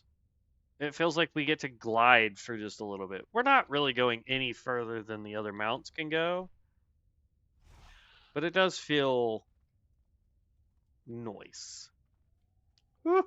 Somebody just ripped through there. Holy cow. What about the beach? Have they taken out the entire beach?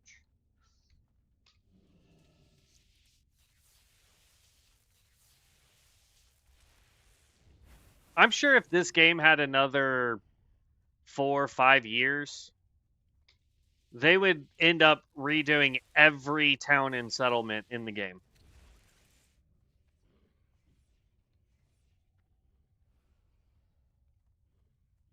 Heck, at that point, they could probably make enough adjustments to it that they could arguably say that it is not Blizzard IP.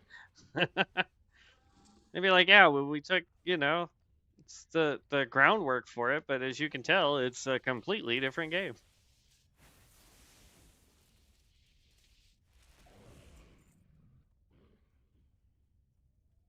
Okay, that's all the dark shackles. Now we need a bunch of these gluttons.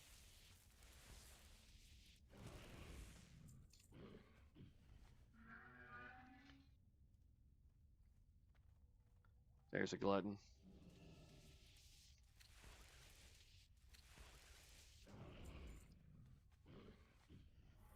Oh.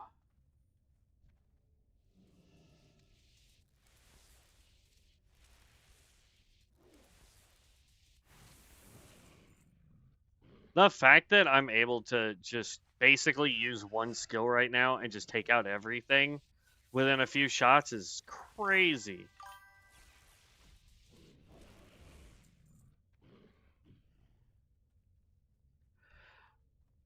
Yes and no. Like the argument is that the game is still fundamentally you have orcs, humans, elves, yada yada yada, right? You still have the exact same map and locations and all that fun stuff. Like their argument is that they are providing a service and collecting money by using the bones of their product, right? I think in reality, what would need to happen is, and an argument could probably be made, that that has been the case pretty much since day one for a lot of Blizzard product. Take Diablo 2, for example. The mass amount of mods that are now in Diablo 2 makes that game vastly different. And you can donate to the mod creator.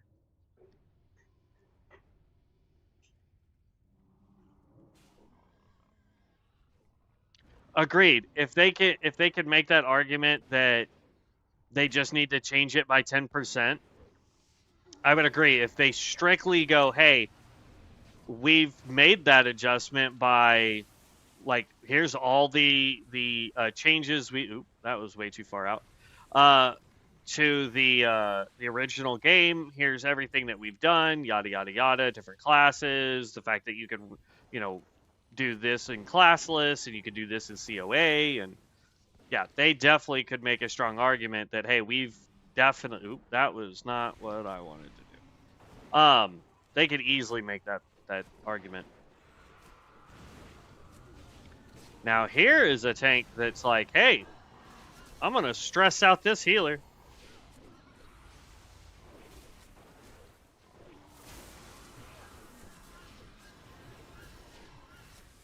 And I'm here for it. This is gonna be so much faster to complete. And we might actually get all of the bonus bosses done.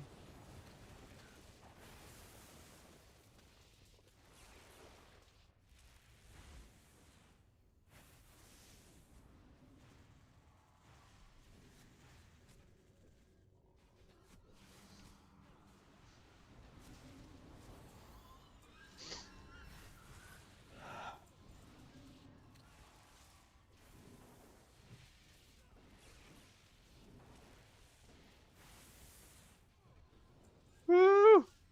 That Templar is giving me a run for my money. I'm barely staying ahead of him.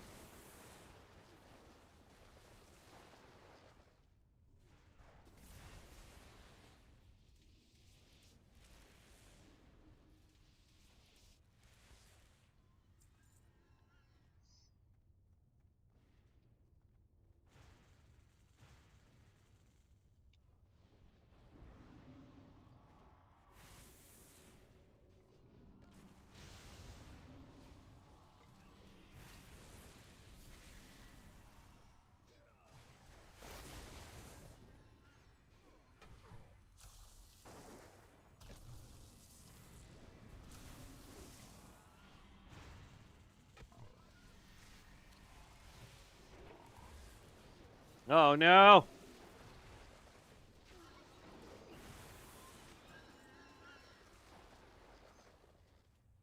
Our tank, I think, is lagged out.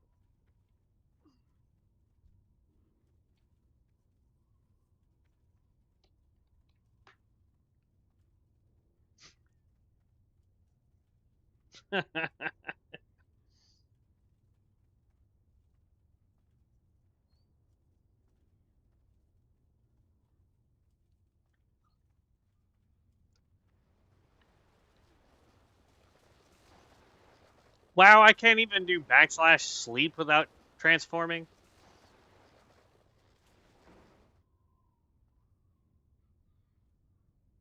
Oh, that's hilarious. It puts me right back into the sleep position. Ha!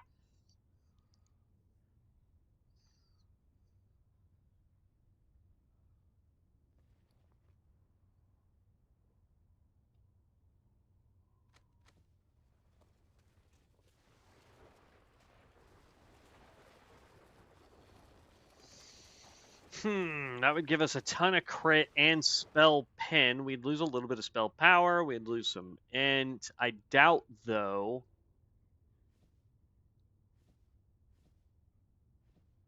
Oh, that's actually significant. Yeah, we'll go with that. That's fine. Because we really only lost 3 spell power.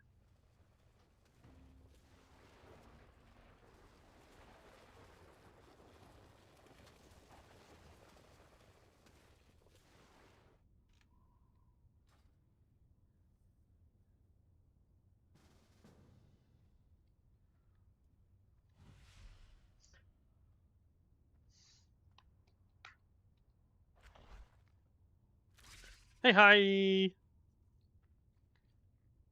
Primalist tank.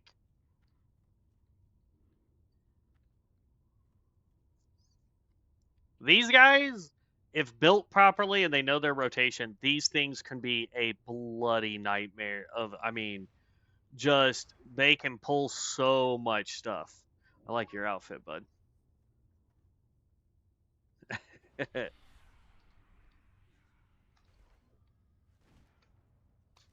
I'm hoping to hit 60 before I gotta get off and head to work today.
I don't know why I keep like losing.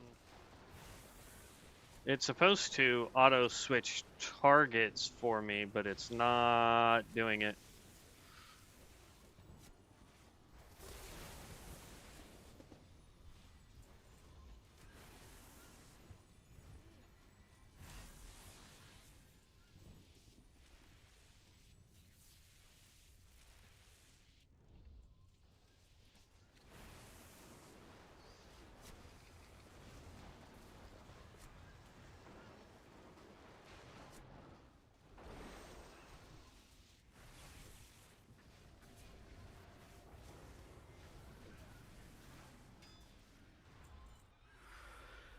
Oh.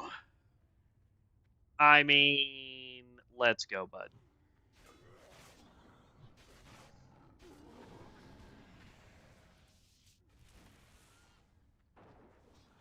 Just pull straight to the boss. You can do it.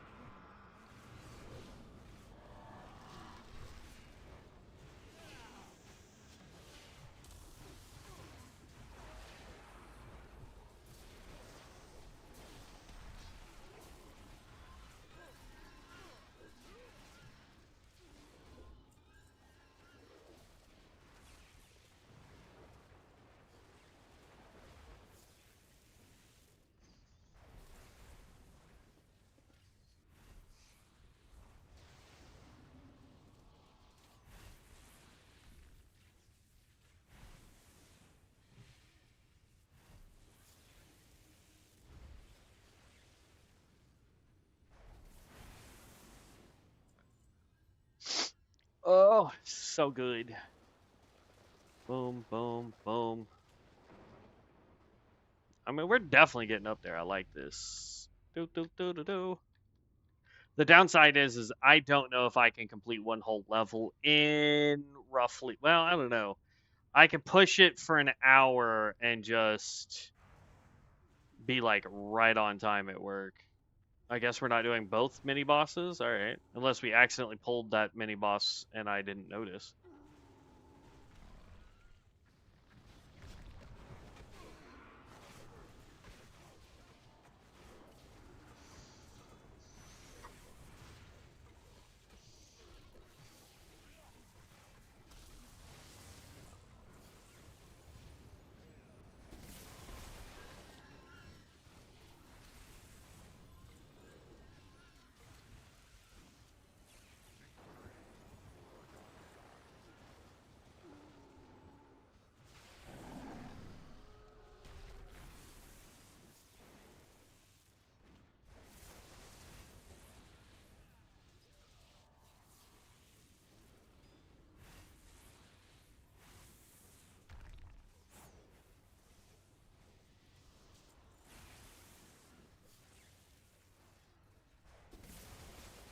Oh, I forgot to make sure that dang it, what you call it was on there. Vault. That is a critical part of the build.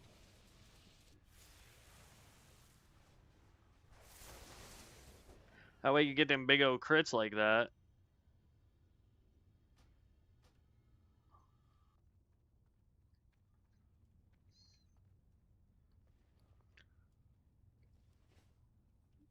Gulp, gulp.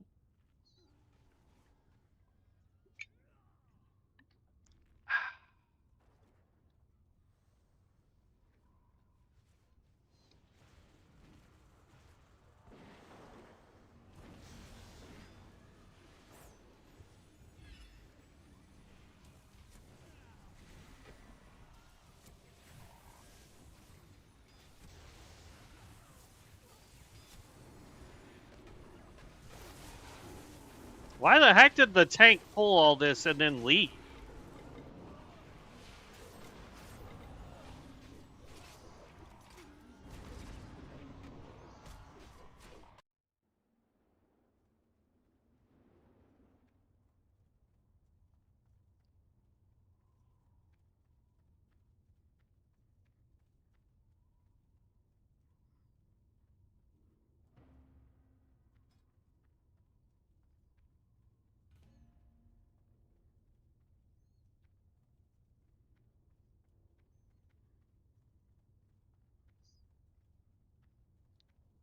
Like, did I miss him saying anything?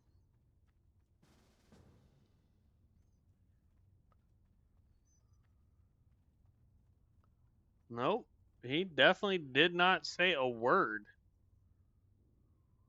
He, like, literally.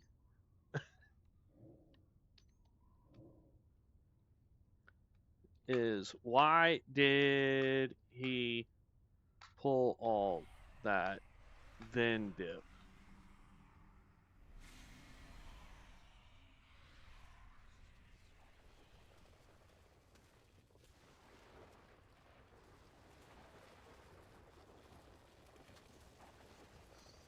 It's not like I was pulling aggro.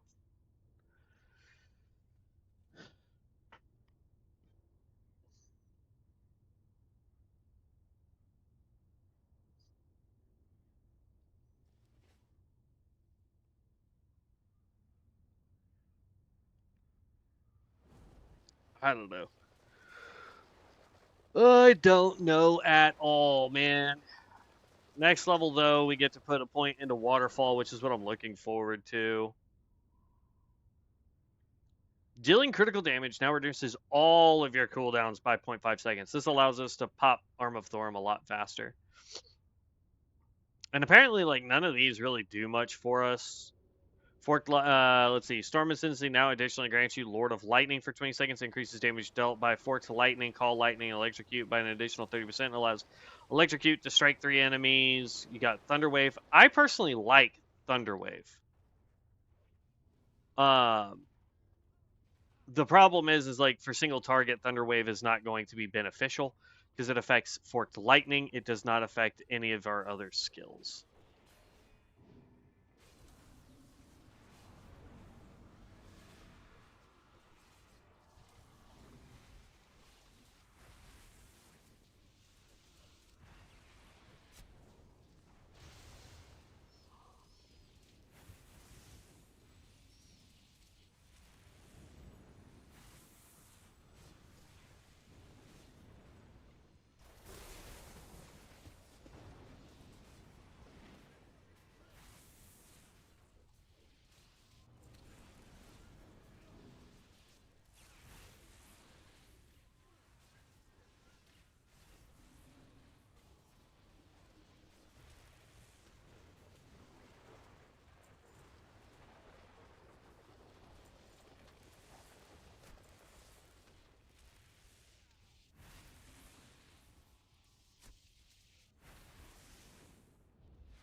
Oh, we're going to go ahead and pull the boss. Okay.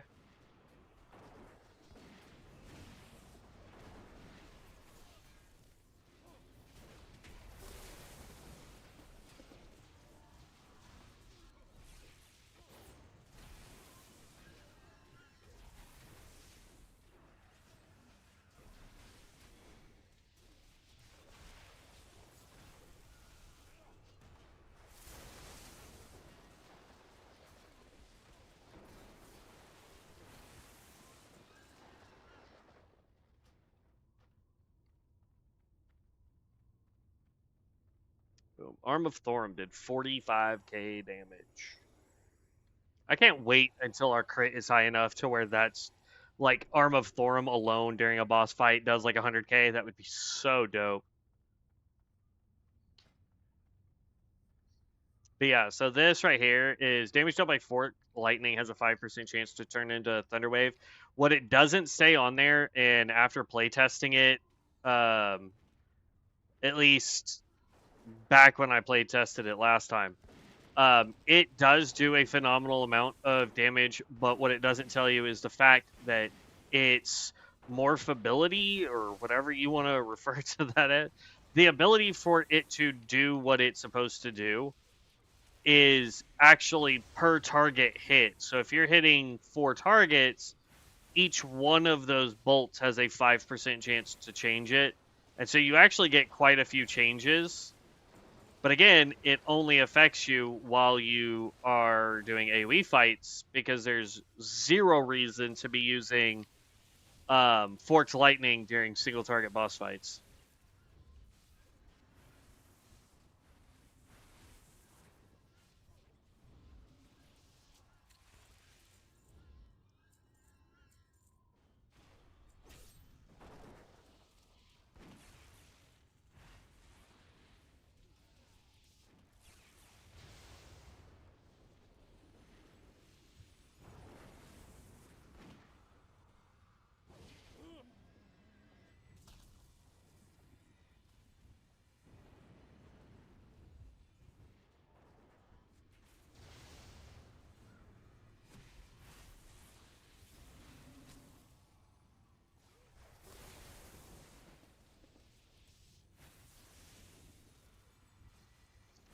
Now, I will say with Waterfall, my question would be is Since it says any crit reduces it, does that include our crits from dot damage?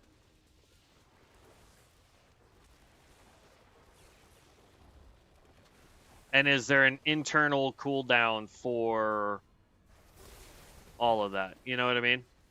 Like, is it every second it will reduce it by 0.5, or is it just if I'm doing nothing but crits, it's just boop, boop, boop, boop, boop, boop, boop. You know what I mean? Especially since we're an AoE build. Like, go ahead, piss off the mini boss. Thank you. We're gonna go boom, boom, boom.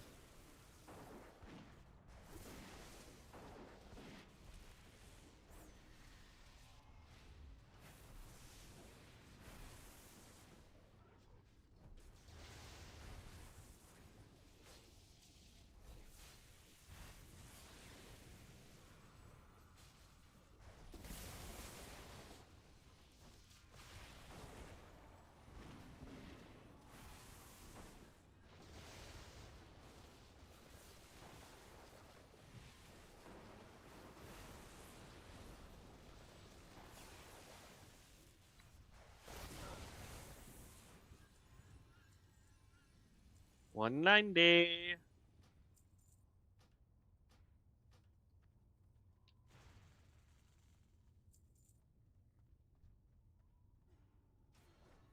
Our current tank, by the way, is a Guardian tank. Out of all of the tanks, though, I have to say the Guardian is probably my least favorite because it is a block mechanic tank. And so if you don't have a good enough shield, you're going to get absolutely wrecked no matter what it is you're trying to do.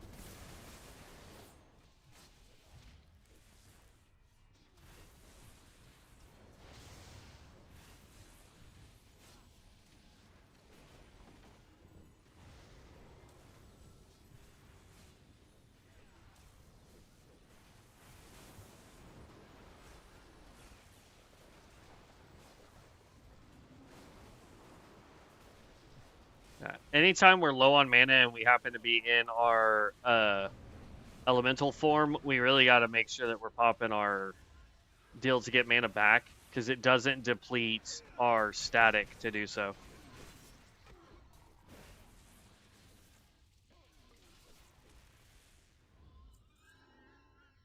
Yeah. Even with the setback of having now 2 tanks for this one run, we're on our 3rd tank. Oh, there's a guy here. That's cool. I didn't know there was a dude that showed up there. I was like, who are they? Like, what are they doing? It's pretty dope, though.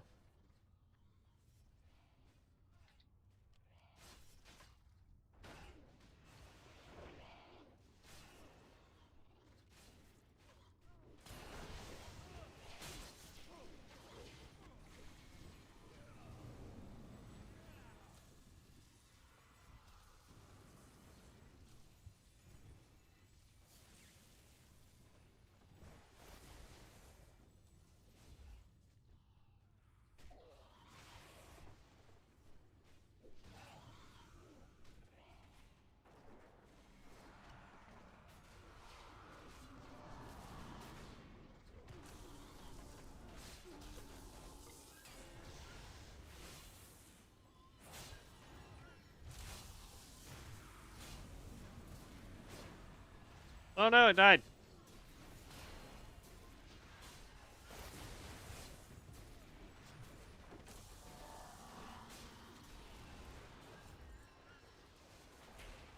So see how we're in our elemental form? I can now pop all that, and we kept up all of our static, plus got all of our mana back, so that when we come in here and all of our stuff is up, we can pop into this elemental form to do more damage.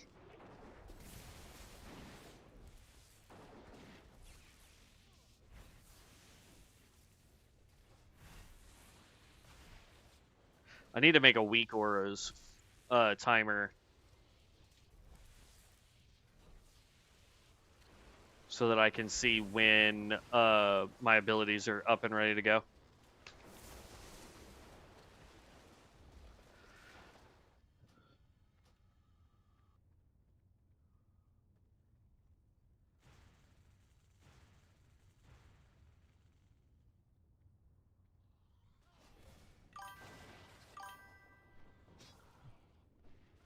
I will. Once I hit 60, I'll be working on that.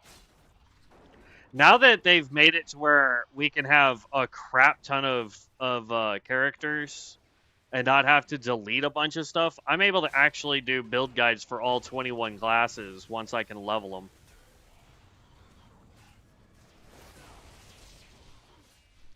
Ouch!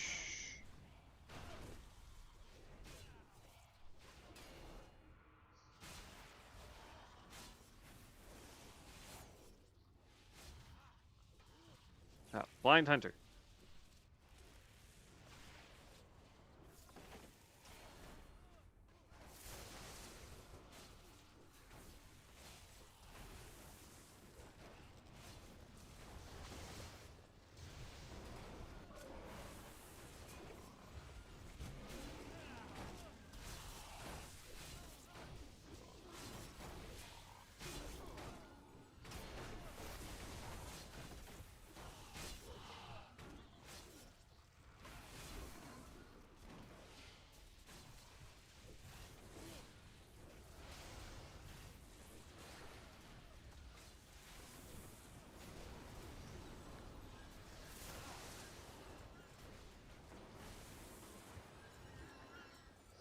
Whew.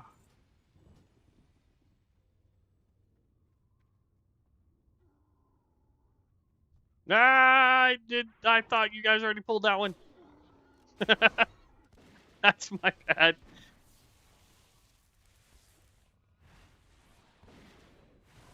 I don't know why I thought this guy had already been pulled, but holy crap.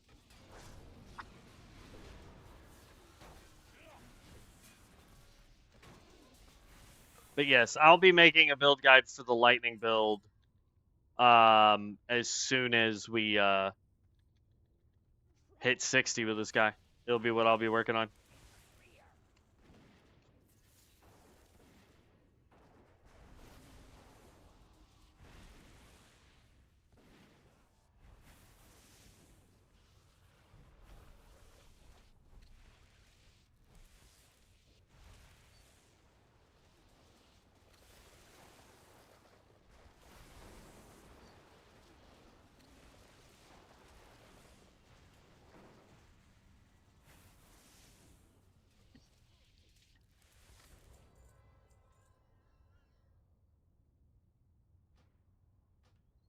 So we are 4 bars in. Oh my gosh, this is good. This is gonna be rough. Hopefully they'll want to do more.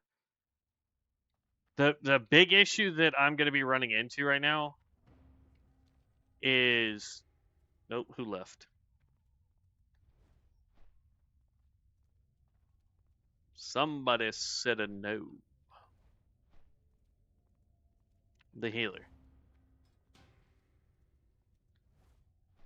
Then get the heck out of the party, heals. Jeez. Oh, there goes everybody.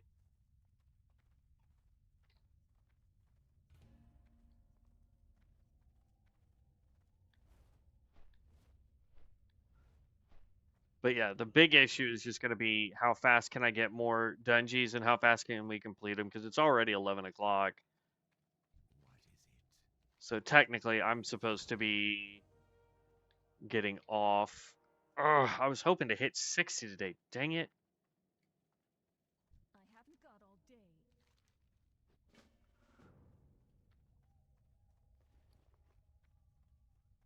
I mean, it's not bad. We gained over a level.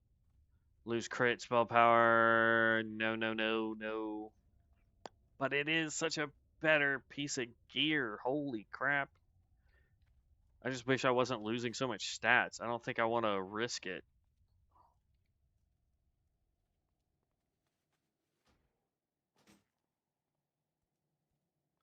I saw you over there, Reaper. I see you.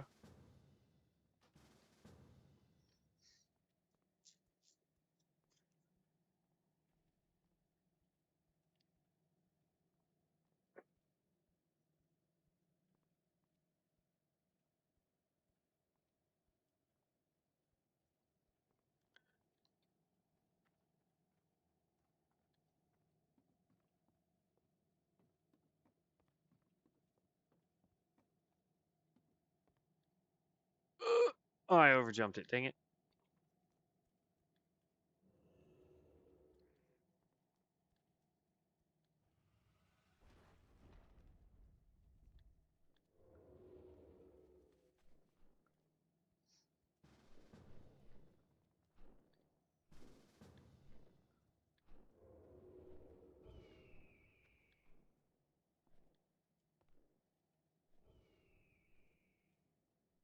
I wonder if I can just bit myself right over to here. Ah!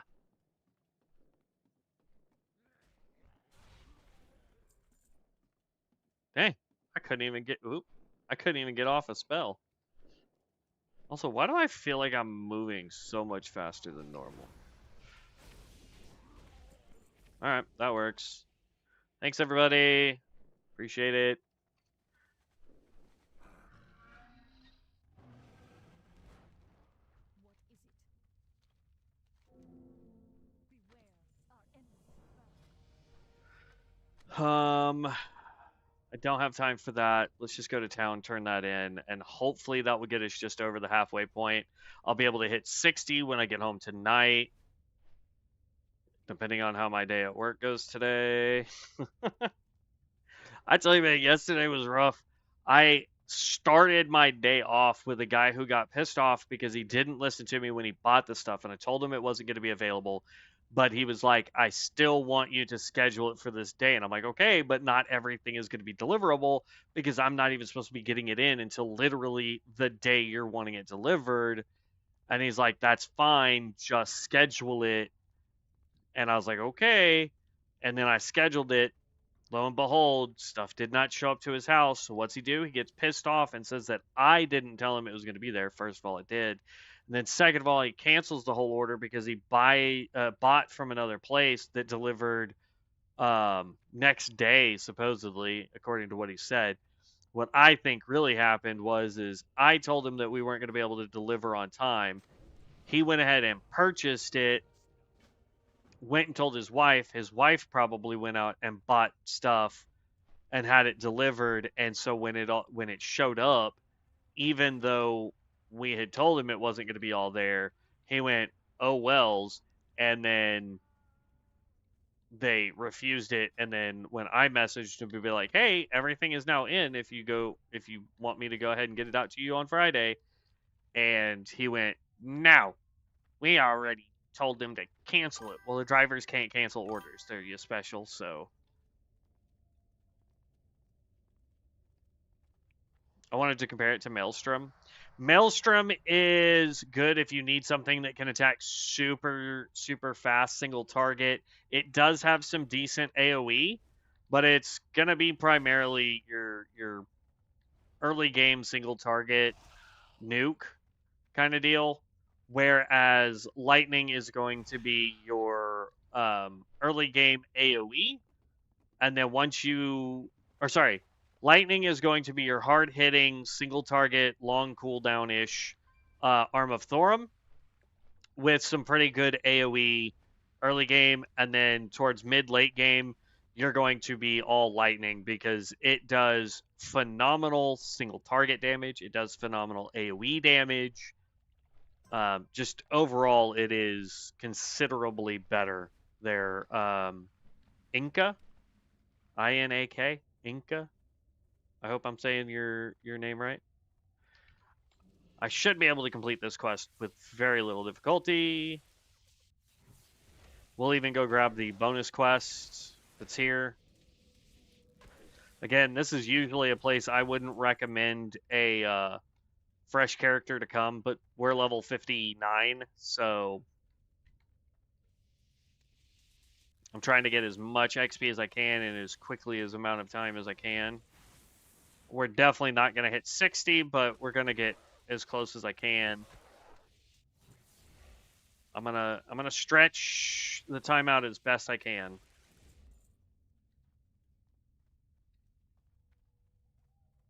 But yeah, no, Maelstrom's fun. Don't get me wrong, especially if you can get the drown mechanic on a boss to work properly.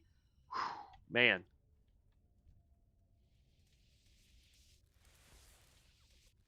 I think really the problem with Maelstrom is it's a little too bursty and you will run out of mana way too fast. So on boss fights, especially in raids, I just don't think it really stacks up.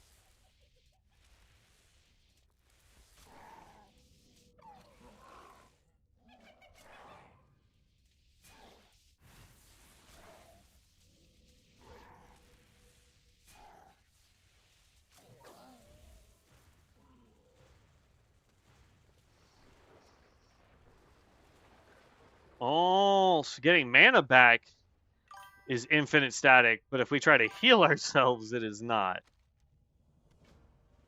Interesting. Yeah, it's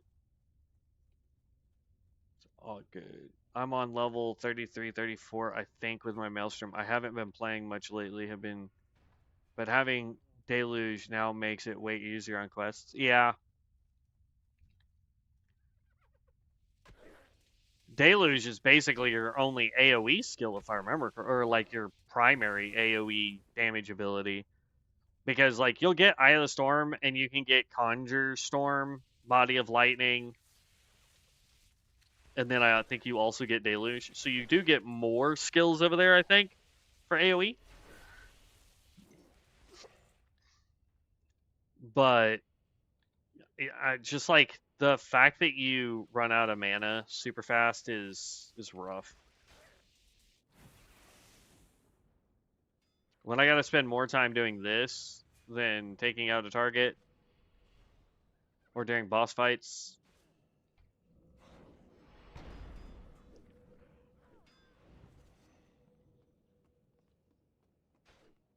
Where is Mr. Snarlmane?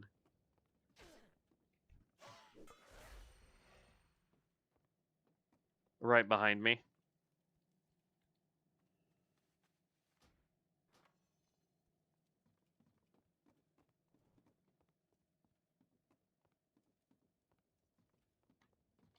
No.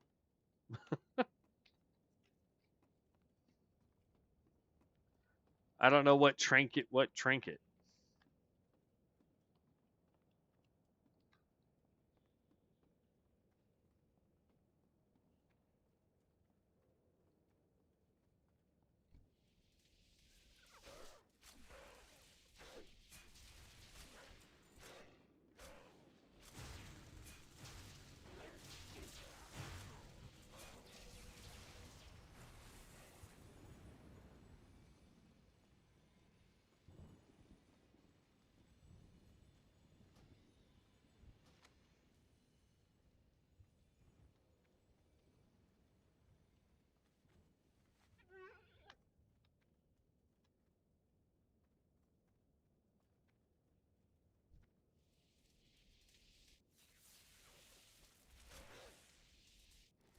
Yeah, I'm not sure what trinket he's referring to.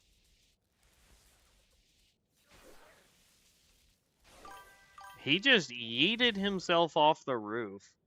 So I see the Ravenous Eye, which is a neck piece. I see Rothhide Harness, and then I see. Is this what he's talking about right here?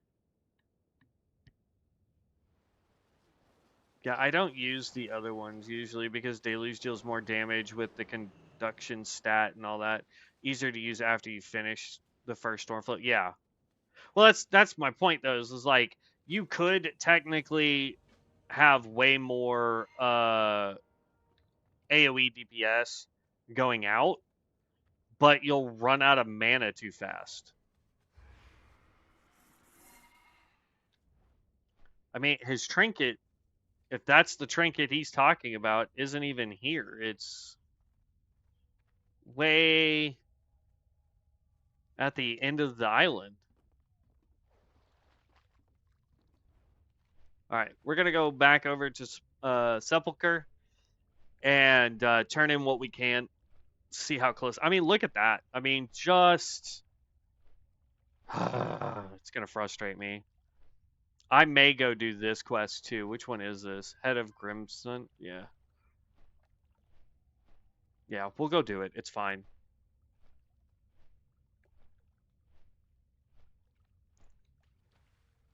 Oh.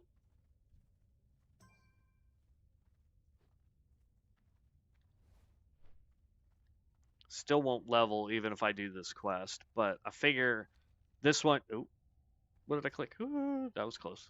I thought the game was lagged out for a second. I was like, no.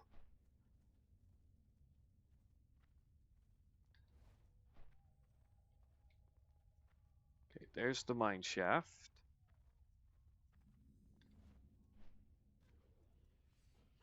Excuse me.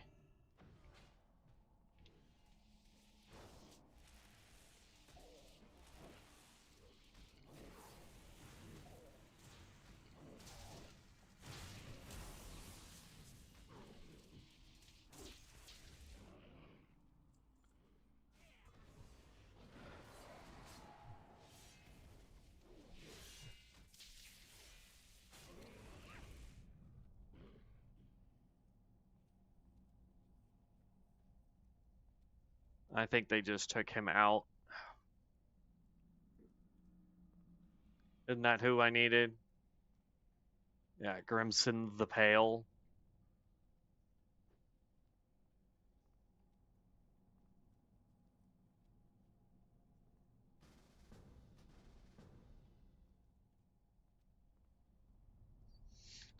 Because I figure the more quests I can get done and turn in real fast, the closer to 60 will be.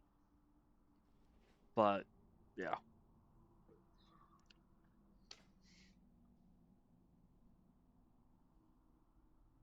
Ride the lightning. If you blink forward a long distance, dealing 622.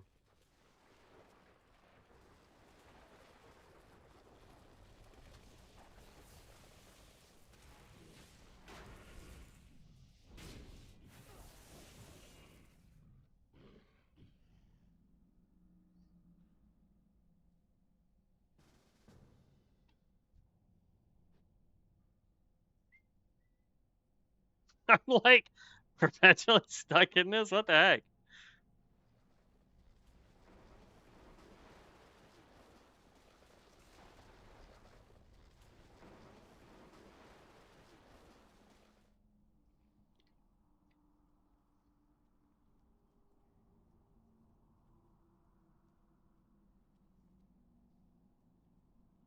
Oh, his corpse disappeared. Yay! He should respawn here shortly. Let's go. Come on. Respawn, buddy.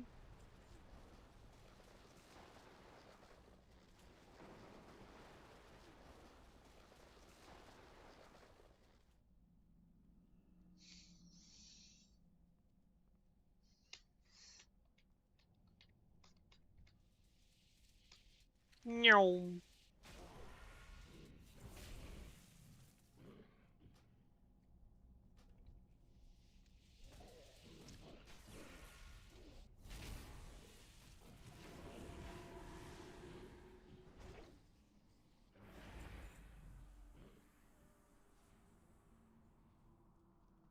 Scythe, you better go run back there, bud.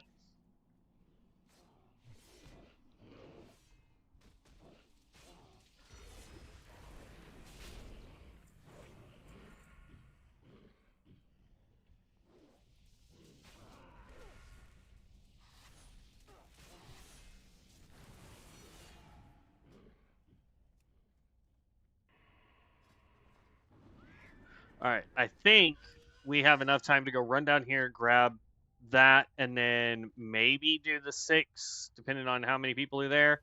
Then we can go turn all that in, because that will be, what, 4 quests? I don't know why I opened that up. That doesn't help me at all anymore. That's what?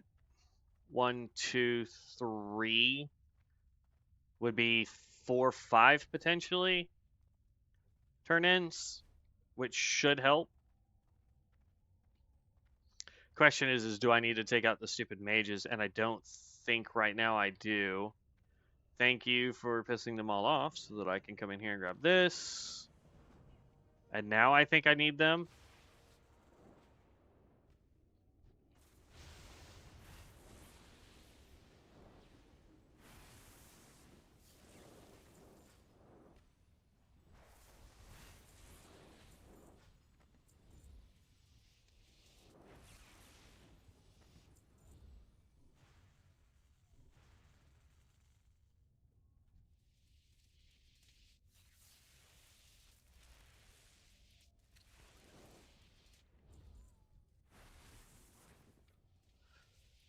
Okay, says I still need some spell books.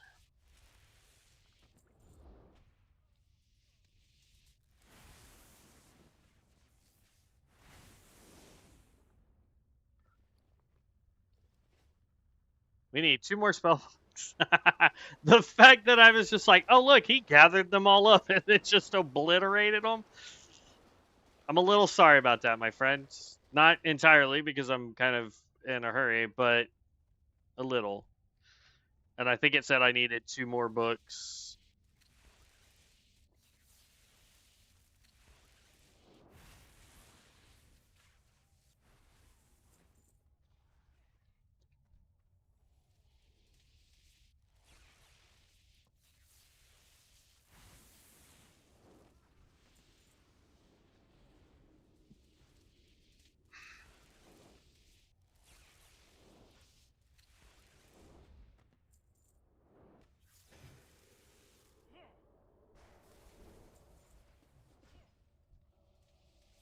Well, that's not good.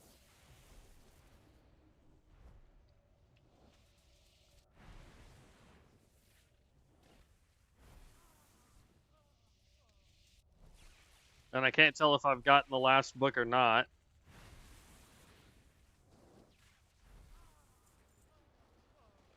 Yes, I've gotten all the books. Okay. Can't mount up while we're in this farm, so we gotta wait for it to fall off. Then we can mount up. It's so stupid. If I stay on my mount long enough, I still get the stacks, which allows me to, oh shoot, all of our buffs are off, that's why. Um, Dang, what other quest have I got over here? Ravenclaw Raiders? Oh, I know where that is, and there's like 6 that spawn over there. You're there for a while. It's one of the new little hut areas that they added to increase the quest line for the Ravenclaw stuff. Look, you've got the Blood Mage one. I've got the cool one.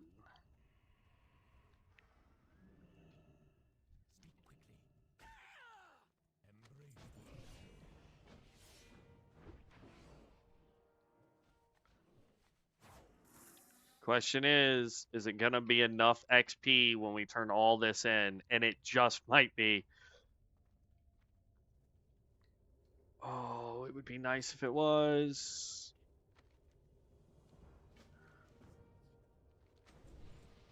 I don't think it's going to be, though. Because it didn't feel like I got any XP for these quests.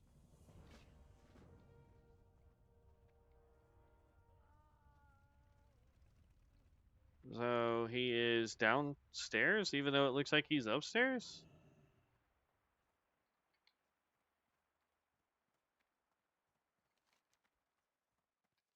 I mean, it says I've got a couple more quests to turn in, but... Oh, come on, man. We need just enough. Just enough.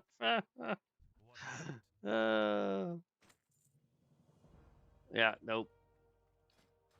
We're not gonna get it. Dang it.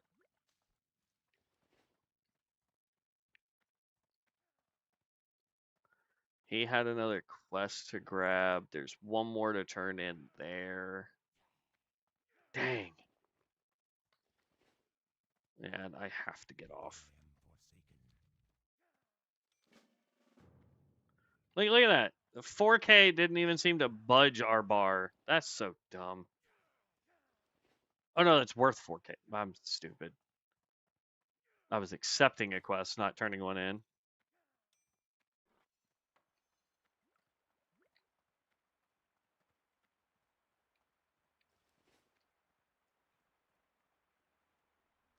What's crazy is like I have all this stuff in my inventory that says it's a quest turn in, and yet for some reason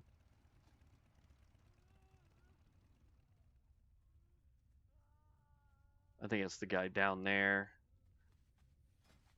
You're telling me that I have all this crap in my inventory and I can't use it for turning in quests? Like, what's going on?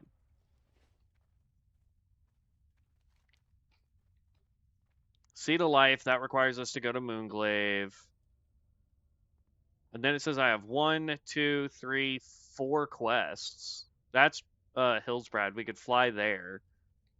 Undercity, Undercity, Brill. Okay, so we're gonna go to Undercity because that's 3 quests in Undercity we can turn in.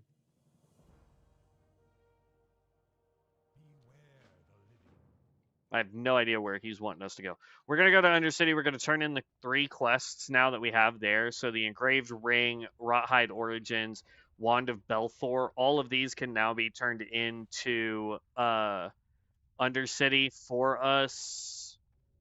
And then hopefully that will be all that we need to get the last 2 bars. I doubt it.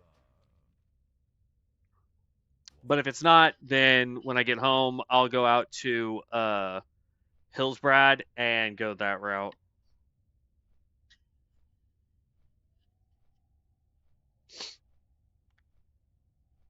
But once we turn these in Undercity, that will be that. But yeah, watch as we're flying, we're about to turn into our elemental form. Yeah, I don't get this. I don't get it at all. This is special. Ugh.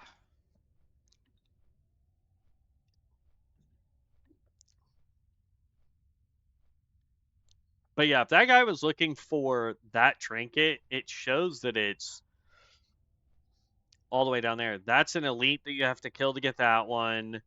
I have no idea where the harness is. The circlet, I've never tried to go get, so I have no idea.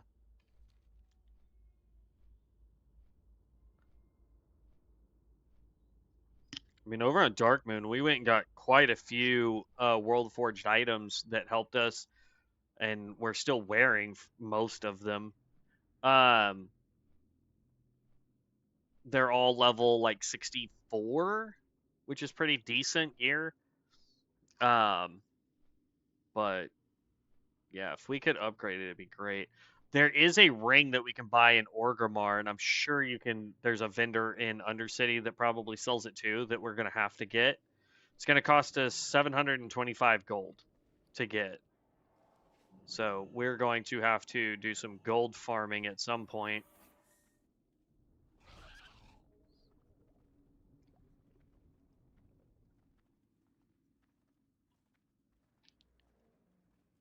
And I tell you what, getting gold in the alpha version of this was so dumb crazy. I think without really doing much effort, just vendoring stuff, doing dungeons, all that fun stuff, I hit like 1,000 gold without much effort.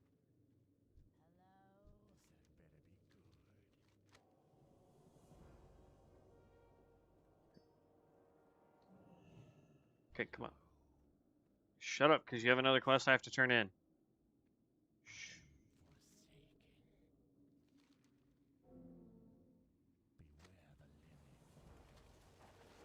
I don't want your other quest. It said I had 3 to turn in here in Undercity, right? That's Brill. Okay. How much XP is that worth? 5k? And we need 21,000. That one's worth 7k. Okay, well, I'll go get all of that finished at some point, I'm sure.